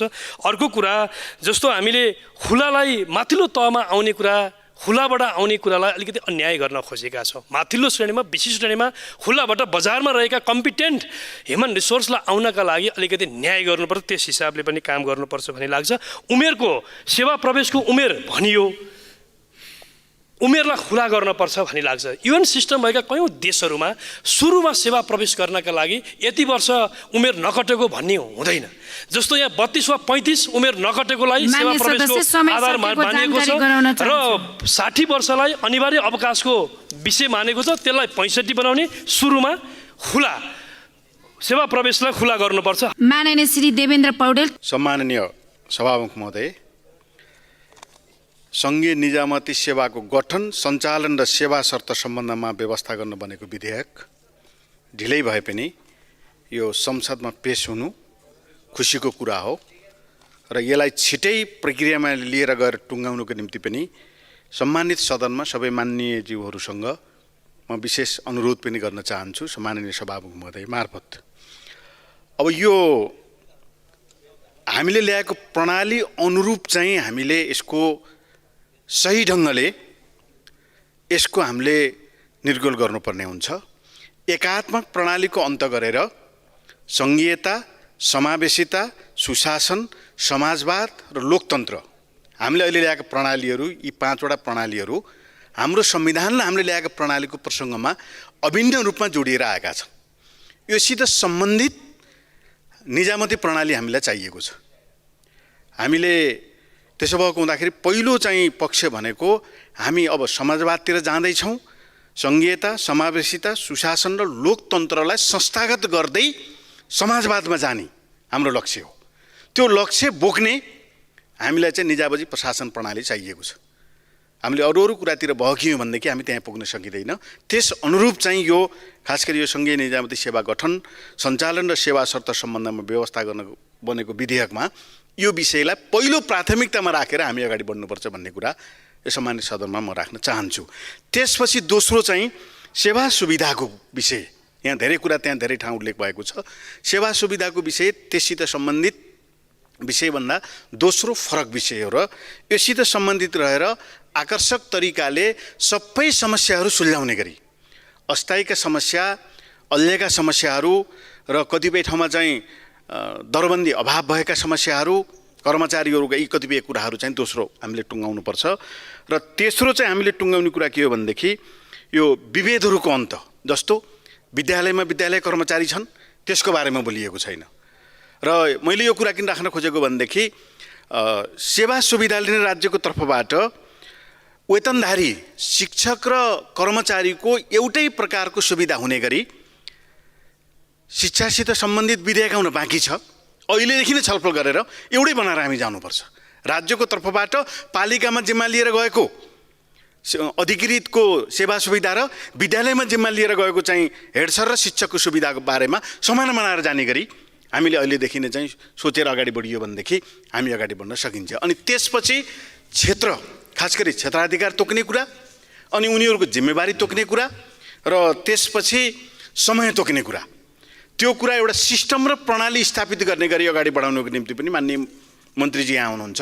सिस्टममा गइसकेपछि दिनहुँ मन्त्री कहाँ धाएर सरुवा गर्ने प्रणाली, दिनहुँ मन्त्री कहाँ के अरे मुख्यमन्त्री कहाँ गएर सरुवा गर्ने प्रणालीको अन्त गरेर निश्चित चाहिँ समयमा निश्चित ठाउँमा गएर सेवा गर्ने गरी हामीले यो प्रणालीलाई स्थापित गरियो भनेदेखि राम्रो हुन्छ। धन्यवाद। माननीय डाक्टर तोसीमा कार्की। सम्माननीय सभामुखज्यू, परिकल्पना गरौँ एउटा अपरेसन थिएटर, शल्यक्रिया कक्ष जहाँ रोग लागेको छ, थलिएको कर्मचारी तन्त्र, रोग लागेको दशौँकौँ भइसक्यो, क्यान्सर भइसक्यो, बिरामी गलेको थलेको अर्थतन्त्र भाँसिएको मेरो देश। यसका लक्षणहरू त्रास, अल्छीपना, भोलिवाद, अनैतिक लाभवाद, कमिसनवाद, कमजोर मनोबल, थरथर काँपिरहेको, कुन बेला भाँसिने हो थाहा छैन। शल्यक्रिया गर्ने तपाईँ हामी सांसदहरू र शल्यक्रिया गर्ने म्यानुअल यो विधेयक राम्रो कुरा हो, पहिचान भयो, रोग राम्रोसँग पहिचान भएको छ, थलिएको कर्मचारी तन्त्र छ, क्यान्सर लागेको छ, यसलाई जरैदेखि उखाल्नु पर्ने छ। तर यो विधेयकमा जति पनि विषयहरू समेटिएका छन्, यो म्यानुअल मात्र प्रयोग गरेर अपरेसन गर्ने हो भने यो ट्युमर, यो क्यान्सर निको हुँदैन। हामीले क्यान्सरलाई यो विधेयक मात्र फलो गर्ने हो भने गिजोल्ने काम मात्र गर्छौँ, झनै क्यान्सर फैलिन्छ र बिरामी मर्ने पक्का हाम्रो देश। मैले यहाँ केही सुझावहरू दिन चाहन्छु। अति आवश्यक छ, शल्य चिकित्सक भएको कारणले यसलाई बृहत ढङ्गले चिरफार गर्दै गर्दा केही सुधार्नै पर्ने विषयहरू भेटाए। अवकाश प्राप्त गर्ने उमेरलाई बढाएर 2 वर्ष बढाइएको छ। यसले आर्थिक भार के पर्छ, कस्तो खालको प्रभाव पर्छ, कर्मचारीहरूले यसलाई विरोध गरिरहेका छन्, यसमा गहन भएर हामीले विचार गर्नु आवश्यक छ। सेवामा प्रवेश गर्ने उमेर पनि घटाएर पुरुषमा 32 र महिलामा 37 गरिएको छ। अहिलेको नेपालको शिक्षा प्रणाली हेर्दाखेरि र यहाँ परीक्षा हुने समय, नतिजा हुने समय हेर्दाखेरि 30-32 वर्ष पुगिसकेको हुन्छ एउटा ब्याचलर सकेर मास्टर सकाउँदासम्ममा। अनि न उसले लोकसेवामा प्रवेश गर्न पाउँछ, न उसले तयारी गर्ने समय पाउँछ। यसलाई पनि पुनर्विचार गरेर पहिलाकै ढङ्गमा लैजानुपर्छ मैले देखेको छु। अब मनोबल बढाउन के गर्ने त, बिरामी भइसक्यो होइन। अब हामीले कर्मचारीहरूको हक सुनिश्चित गर्नुपर्छ, हो मनोबल बढाउनुपर्छ, साथसाथै जनताले पाउने सरकारी सेवामा पनि सुधार ल्याउन आवश्यक छ। सरकारी काम कहिले जाला घाम भन्ने भनाइलाई हामीले अब अन्त्य गर्नुपर्छ। त्यसको लागि कार्य सम्पादन मूल्याङ्कनलाई 360 डिग्री 360 डिग्रीमा नै हुने गरिकन 3 तहबाट, एउटा कार्यालयले, अर्को सेवाग्राहीले र अर्को सहकर्मचारीले नै मूल्याङ्कन गर्ने व्यवस्था हामीले राख्नुपर्छ। र कन्ज्युमर्स रिभ्यू सेवाग्राहीबाट पनि हामीले समीक्षा लिने, पुनर्विचार गर्ने, उनीहरूसँग छलफल गर्ने र त्यसको यो तीनैवटाको आधारमा चाहिँ हामीले कर्मचारीहरूलाई राम्रो गरेमा पुरस्कार दिने, नराम्रो गरेमा दण्डको व्यवस्था चाहिँ हामीले गर्नुपर्छ। अब उपचारमा फलोअप पनि चाहिन्छ। क्यान्सरमा त झन् फलोअप अति आवश्यक छ। नियुक्ति, सरुवा, बढुवा पूर्ण मापदण्ड अनुरूप हुनुपर्छ। यो हामीले फलोअपमा विचार गर्नु पर्यो। मैले सकाइहालेँ सभामुख महोदय। पिरियडिकली आवधिक रूपमा हामीले फलोअप गर्नु पर्यो। एभ्री 5 इयर्समा चाहिँ हामीले तिनै तहमा खटाइएका कर्मचारीहरूको क्षमता वृद्धि हेरेर, उनीहरूको विकास हेरेर यसलाई चाहिँ हामीले फेरि पुनरावलोकन गर्नुपर्ने हुन्छ। र अब कन्टिन्युस फिडब्याकको लागि होइन, सुधारको लागि, संशोधनको लागि चाहिँ हामीले एउटा पूर्व कर्मचारी मञ्चको अवधारणा ल्याउन सक्छौँ, जहाँ चाहिँ हामीले पूर्व कर्मचारीहरूको योग्यता, क्षमतालाई उपयोग गरेर नयाँ कर्मचारीहरूलाई हामीले प्रशिक्षण दिने, सिकाउने, तालिम दिने इत्यादि गर्न सक्छौँ। अन्त्यमा म के भन्न चाहन्छु भने युवाहरूले अहिले +2 सकिने बित्तिकै विदेश जाने लहर नै चलेको छ। उनीहरूलाई देशमै राख्नको लागि +2 सकिने बित्तिकै हामीले निजामती सेवामा प्रवेश गरिकन उनीहरूको लागि खुला प्रतिस्पर्धा चाहिँ हामीले फेरि खोल्नु व्यवस्था गर्नुपर्छ। र हामीले देशैबाट उत्पादन भएका ट्यालेन्ट क्षमतावान व्यक्तिहरूलाई, युनिभर्सिटीका टप 10 ग्रेजुएट्सहरूलाई, ग्रेजुएट र पोस्ट ग्रेजुएटहरूलाई चाहिँ एक्स्ट्रा 5 मार्क्स दिएर हामीले निजामती सेवामा प्रवेश हुने बाटो खोलाइदियौँ भने चाहिँ देशका ट्यालेन्ट प्रडक्ट्सहरू देशमै रिटेन गर्न सक्छौँ। यी कुराहरूमा विचार गरेर अघि बढ्यौँ भने हामीले अपरेसन राम्रो गर्न सक्छौँ। 3 मिनटले अपरेसन सफल हुन सक्दैन। थप अपरेसनका विधिहरू म दफावार छलफलमा प्रस्तुत गरौँला। हस्, नमस्कार, धन्यवाद। माननीय सदस्य श्री मनिष झा। सम्मानीय सभामुख महोदय, सङ्घीय निजामती सेवाको गठन, सञ्चालन र सेवाको शर्त सम्बन्धमा व्यवस्था गर्न बनेको विधेयक 2080मा सैद्धान्तिक छलफल गर्दै गर्दा यसको सैद्धान्तिक छलफलको लागि हामीले पहिला इतिहास र पृष्ठभूमि बुझ्न आवश्यक छ जस्तो लाग्छ। ब्रिटिस साम्राज्य भारतमा आउँदै गर्दा इस्ट इन्डिया कम्पनी 16औं शताब्दीमा 1600 तिर इन्डियामा प्रवेश गर्यो।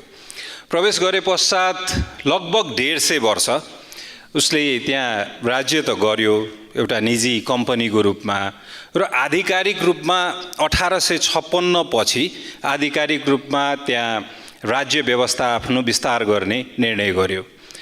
1856 को निर्णय कार्यान्वयन गर्नुभन्दा अगाडि 1854 मा इस्ट इन्डिया कम्पनीले इन्डियामा राज्य प्रणालीको लागि प्रस्तावित ब्युरोक्रेसीको तयारी खाका बनाउन थाल्यो र 1854 को त्यो निर्माण गर्न थालेको खाका 1859 मा गएर उसले कम्प्लिट गर्यो र त्यही पद्धति अनुसार, त्यही प्रस्तावित फर्म्याट अनुसार ब्युरोक्रेसी इन्डियामा उसले सञ्चालन गर्यो।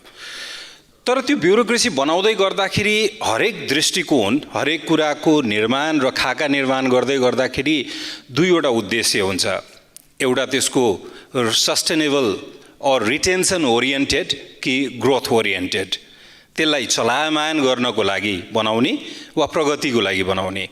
ब्रिटिसहरूले इन्डियामा ब्युरोक्रेसीको खाका कोर्दै गर्दाखेरि यसलाई चलायमानकै खाका बनाऊ, किनकि धेरै यसलाई प्रगतिको खाका बनायो भने चाहिँ यिनीहरू धेरै चलाक हुन्छन् र हामीलाई लखेट्छन् भन्ने भयो। 1854 देखि 1859 सम्म खोरिएको त्यो खाकाकै प्रारूप 1947 देखि 1951 सम्ममा नेपालमा त्यसको फोटोकपी जस्तै हामीलाई सिकाइयो र त्यही इन्डियन पार्लियामेन्ट, इन्डियन ब्युरोक्रेसीको कोही मान्छे आएर यहाँ सघाउँथ्यो हामीलाई, मन्त्री परिषदकै बैठकमा बस्थ्यो भन्ने कुरा अन्य माननीयज्यूले पनि सुनाइसक्नु भयो। 1947 देखि 1951 सम्म हामीलाई सिकाइएको, तर 1967 मा गएर इन्डियनले के रियलाइज गर्यो भने यो चाहिँ ग्रोथ ओरिएन्टेड होइन रहेछ, यो चाहिँ सस्टेनेबल रिटेन्सन ओरिएन्टेड चलायमानको लागि मात्र रहेछ भनेर र 1973 मा टाटा पोलिसी इन्स्टिच्युट भनेर इन्डियनले बनायो र त्यहाँबाट आफ्नो ब्युरोक्रेसी रिभ्यू र रिस्ट्रक्चर गर्न थाल्यो। नेपालमा political constitutional restructuring Vikram Samvat 2007, 2004, 2007, 2015, 2019, 2047, 2063 र 2072 मा भइसक्यो। हामीले 7 दशकमा 7 वटा संविधान बनाइसक्यौँ, 7 दशकमा 6 वटा राजनीतिक व्यवस्था पोलिटिकल रिस्ट्रक्चरिङ पनि गरिसक्यौँ। सोसल रिस्ट्रक्चरिङ जुन इन्ट्यान्जिबल हुन्छ त्यो पनि 3 चोटि गरिसक्यौँ। तर अहिलेसम्म 1947 भनेको 77 वर्ष अगाडि कोरिएको, जुन 170 वर्ष अगाडि इन्डियामा कोरिएको ब्रिटिसको खाका, त्यो ब्युरोक्रेसी खाकालाई हामीले अहिलेसम्म रिस्ट्रक्चर गरेका छैनौँ। त्यसैले अहिले प्रस्तावित विधेयक र दस्तावेज मार्फतले त्यसलाई हामीले रिस्ट्रक्चर गर्ने यो अवसर छ। यसलाई पुनर्संरचना गर्ने अवसरलाई प्रयोग गरौँ र अलि कठोर भइदिउँ।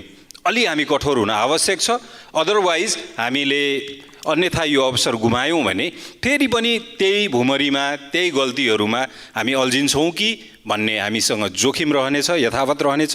त्यो अनुरोधको साथ म बाँकी केही प्रस्तावहरू दफावार छलफलमा लिएर आउनेछु। धन्यवाद। माननीय सदस्य श्री निशा डाँगी। सम्माननीय सभामुख महोदय, देश सङ्घीय संरचनामा गएको 8 वर्ष बितिसक्यो, तर सङ्घीयता सम्बोधन गर्ने कतिपय कानुन अझैसम्म बन्न सकिरहेको छैन, जसले गर्दा नागरिक र राज्य दुवैमा समस्या उत्पन्न भइरहेको अवस्था छ।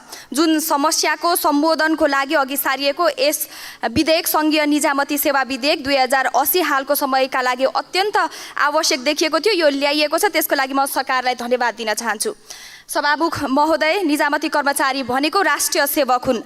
राष्ट्रिय सेवकले राम्रो काम गरेमा मात्र जनताले राम्रो सेवा र सुविधा पाउँछन्, यसमा कुनै दुई मत नै छैन। यी कारणले गर्दा पनि हामीले अब चाहिँ उनीहरूलाई जनउत्तरदायी बनाउनको लागि अत्यन्त ध्यान दिनुपर्ने समय आइसकेको छ।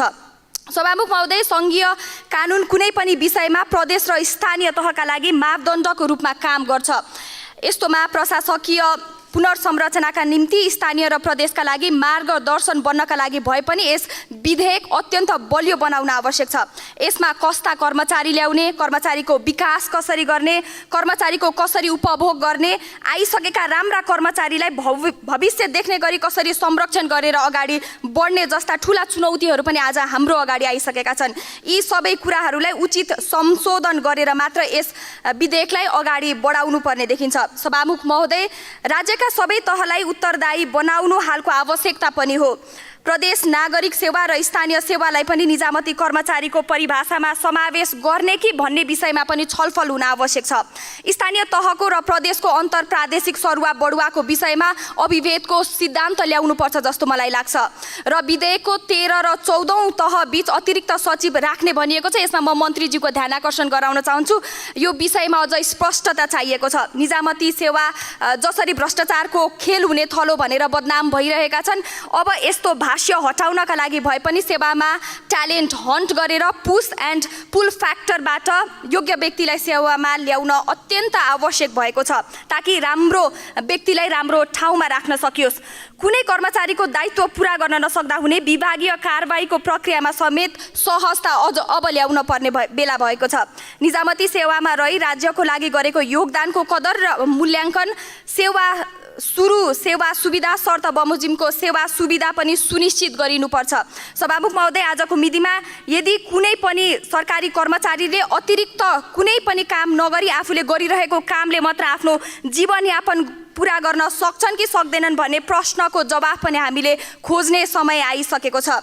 सरकारी सेवा जुन रूपमा अहिले आम जनमानसमा नकारात्मक भाष्य निर्देशित भइरहेको छ, यसलाई परिवर्तन गर्नुपर्ने बेला भइसकेको छ। घुस खानका लागि सरकारी सेवामा आउने हो, यो विभाग वा शाखामा गएमा त मोटो रकम पाइन्छ।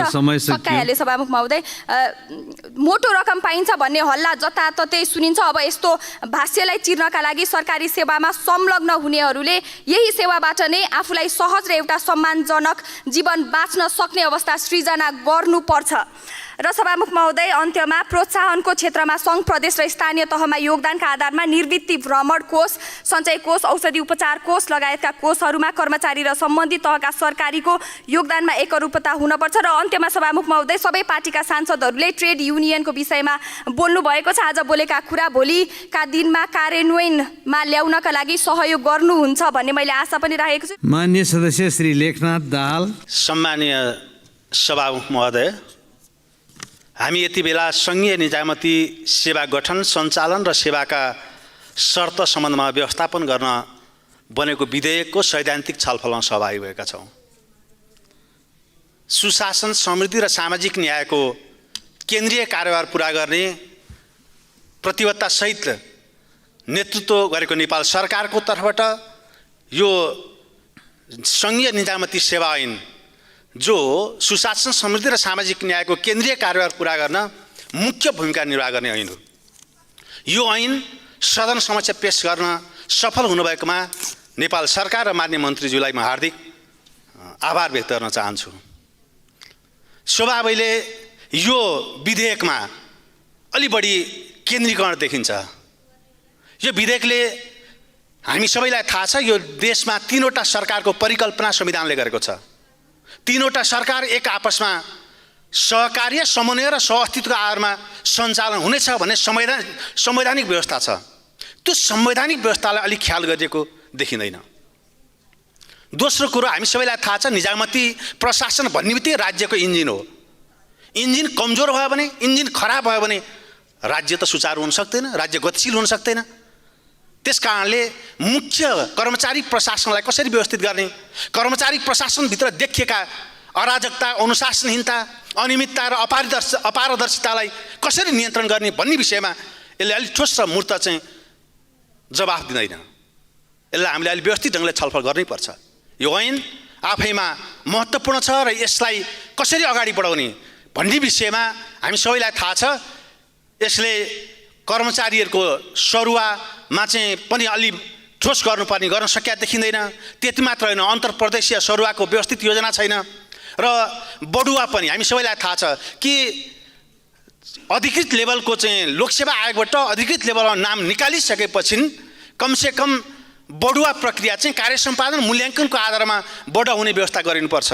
त्यसो गरिएन भने लगातार लोकसेवा आयोगबाट आएका कर्मचारीहरू सेवा प्रदान गर्ने भन्दा पनि लोकसेवाको तयारी गर्ने, वृद्धि विकास मात्र ध्यान दिने जो हाम्रो कर्मचारी प्रशासन छ, कुनै पनि हालतमा जनउत्तरदायी नभइकन आफ्नो निमित्त मात्र र आफूले निर्वाह गर्नुपर्ने भूमिका पुरा नगरिकन, अतिरिक्त लाभ नभइकन आफ्नो भूमिका पुरा नगर्ने जुन कर्मचारी प्रशासन छ त्यसलाई चाहिँ अनावश्यक चाहिँ अब दुःख नदिने, झन्झटिलो र बोझिलो कर्मचारी प्रशासनलाई जनउत्तरदायी, जवाफदेही र सार्थक र परिणाममुखी चाहिँ अब कर्मचारी प्रशासनमा बदल्नको निम्ति हामीले बृहत्तर छलफल बहस गर्नैपर्छ र यसलाई हामीले परिमार्जन गर्नुपर्छ र आवश्यक परिमार्जन र संशोधनमा हामी सबैको भूमिका रहने नै छ भन्ने अपेक्षासहित बिदा हुन्छु। धन्यवाद। माननीय सदस्य श्री प्रेम सुवाल। सभामुख महोदय, निजामती सेवा विधेयकमा सैद्धान्तिक विषय राख्न चाहन्छु। प्रधानमन्त्री र मन्त्रीहरू इमान्दार नभएसम्म कर्मचारीहरू इमान्दार हुने छैनन्। सरकारले राजस्वको 40% कर्मचारी प्रशासन र 60% विकासमा खर्च गर्नु जरुरी छ। कतिपय देशमा 5 वर्षसम्म मूल्य वृद्धि गरिँदैन। नेपालमा 10% तलब भत्ता वृद्धि गरिए 50% महँगी वृद्धि हुन्छ। यो विधेयकको नाम देश र जनताको सेवा गर्ने कर्मचारी विधेयक राख्नु उपयुक्त हुनेछ।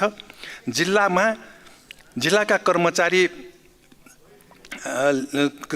कर्मचारीहरू बजेटको लागि सिंहदरबार आउनुपर्ने र अग्रिम कमिसन बुझाउनु पर्ने अवस्था समाप्त हुनु जरुरी छ। एक सचिवले सिंहदरबार भ्रष्टाचारको अखडा भएको बताएको अप्रत्यक्ष रूपमा प्रधानमन्त्री र मन्त्रीहरूतिर सोझिएको स्वीकार गर्नुपर्दछ। सरकार परिवर्तनसँगै मुख्य कर्मचारी फेरबदल हुनेतर्फ पनि प्रयोग गर्ने हो कि? देशको छिटो विकास र सुशासनको लागि सङ्घीय सेवामा देशभरिका नागरिक, प्रदेश सेवामा सम्बन्धित प्रदेशका नागरिक र स्थानीय सेवामा सम्बन्धित स्थानीय तहका नागरिक नियुक्ति हुने व्यवस्था जरुरी छ। स्थानीय भाषा बोल्ने र बुझ्ने कर्मचारीबाट स्थानीय जनताको थप सेवा हुनेछ। देशको सन्तुलित विकासको लागि जनप्रतिनिधि र कर्मचारीलाई आफ्नो जिल्लामा मात्र घर जग्गा किन्न पाउने व्यवस्था गर्नु आवश्यक छ। काठमाडौँको सुविधा जिल्लामा दिनु जरुरी छ। स्वास्थ्य सेवा समूह पनि विधेयकमा थप हुनु जरुरी छ। नेपाली सेना र नेपाल प्रहरीको सेवानिवृत्त हुने उमेर एउटै उमेर बनाउनु जरुरी छ।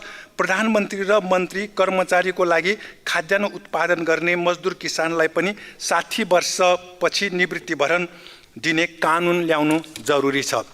राजनीति देश र जनताको इमान्दारीपूर्वक सेवा गर्ने क्षेत्र हो। कर्मचारीले प्रधानमन्त्री, मन्त्रीदेखि सबैबाट हुने भ्रष्टाचार, कमिसन, कालोबजारी, पक्षपात, नाटावाट, बेइमानीको विरोध गरेकोलाई राजनीति गर्यो भने कारबाही गर्नु मिल्दैन। संविधानमा कर्मचारीको ट्रेड युनियन गठनको व्यवस्था छैन। निजी क्षेत्रमा संलग्न मजदुरलाई भएको ट्रेड युनियन अधिकार कर्मचारीलाई दिनु संविधान विपरीत छ। एउटै ट्रेड युनियनको नाममा पनि यो अधिकार दिनु हुँदैन। शासक दलहरू आफ्ना ट्रेड युनियनका कर्मचारीलाई भ्रष्टाचार हुने ठाउँमा सरुवा बढुवामा लागेको हुँदा जनता विरोध गरिरहेको पनि ध्यान दिनुपर्छ। नेपाल विरुद्ध नाकाबन्दी गरेको, नेपाली भूमि अतिक्रमण गरेको, खुला सीमामा नेपालीलाई कुटपिट गरेको, मौका पाए गोली हानी नेपालीको हत्या गरेको देशमा कर्मचारीलाई तालिममा पठाउनु हुँदैन। किनभने विदेशी आक्रमकले दलाल नपाएसम्म नाकाबन्दी र आक्रमण गर्न सक्दैन। माननीय सदस्य, यहाँको समय सकियो। हस्, एकछिन सभामुखजी, आजको एउटा सञ्चार माध्यममा कञ्चनपुरको बेलौरीको माटो भारततर्फ लगिएको, नेपालको भूमि भारतमा पर्ने गरी नाप नक्सा गरिएको, सिँचाइ नहर, हुलाकी सडक, प्याराताल भारततर्फ पर्ने गरी स्ट्रिप नक्सा बनाएको उल्लेख छ। यसतर्फ संसद र सरकारको ध्यान जानु जरुरी छ। धन्यवाद। माननीय सदस्यहरू, अब माननीय सङ्घीय मामिला तथा सामान्य प्रशासन मन्त्री भानुभक्त जोशीलाई छलफलमा उठेका प्रश्नहरूको जवाफ दिन अनुमति दिन्छु।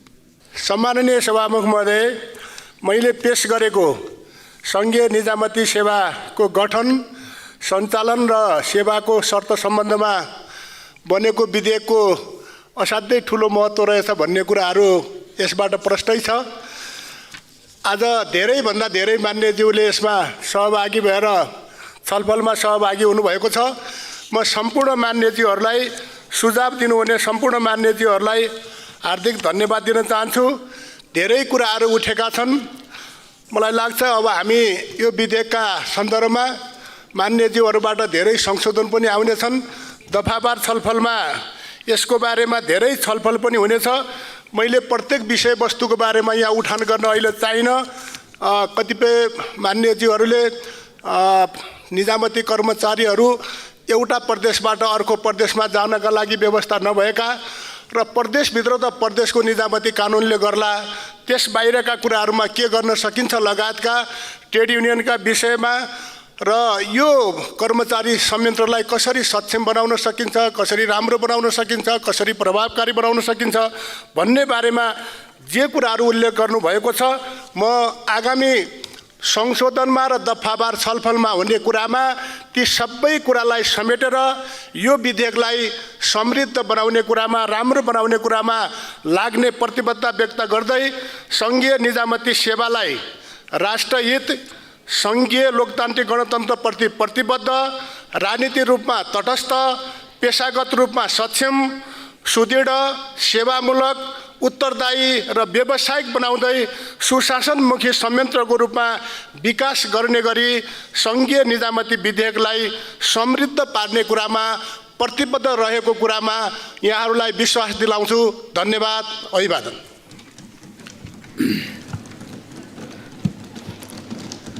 माननीय सदस्यहरू, अब यो छलफल यहीँ समाप्त हुन्छ।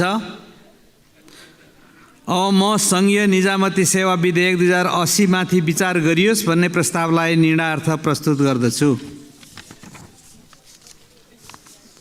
यो प्रस्तावको पक्षमा हुने मान्य सदस्यहरूले हुन्छ भन्नुहोला र यसको विपक्षमा हुने मान्य सदस्यहरूले हुन्न भन्नुहोला।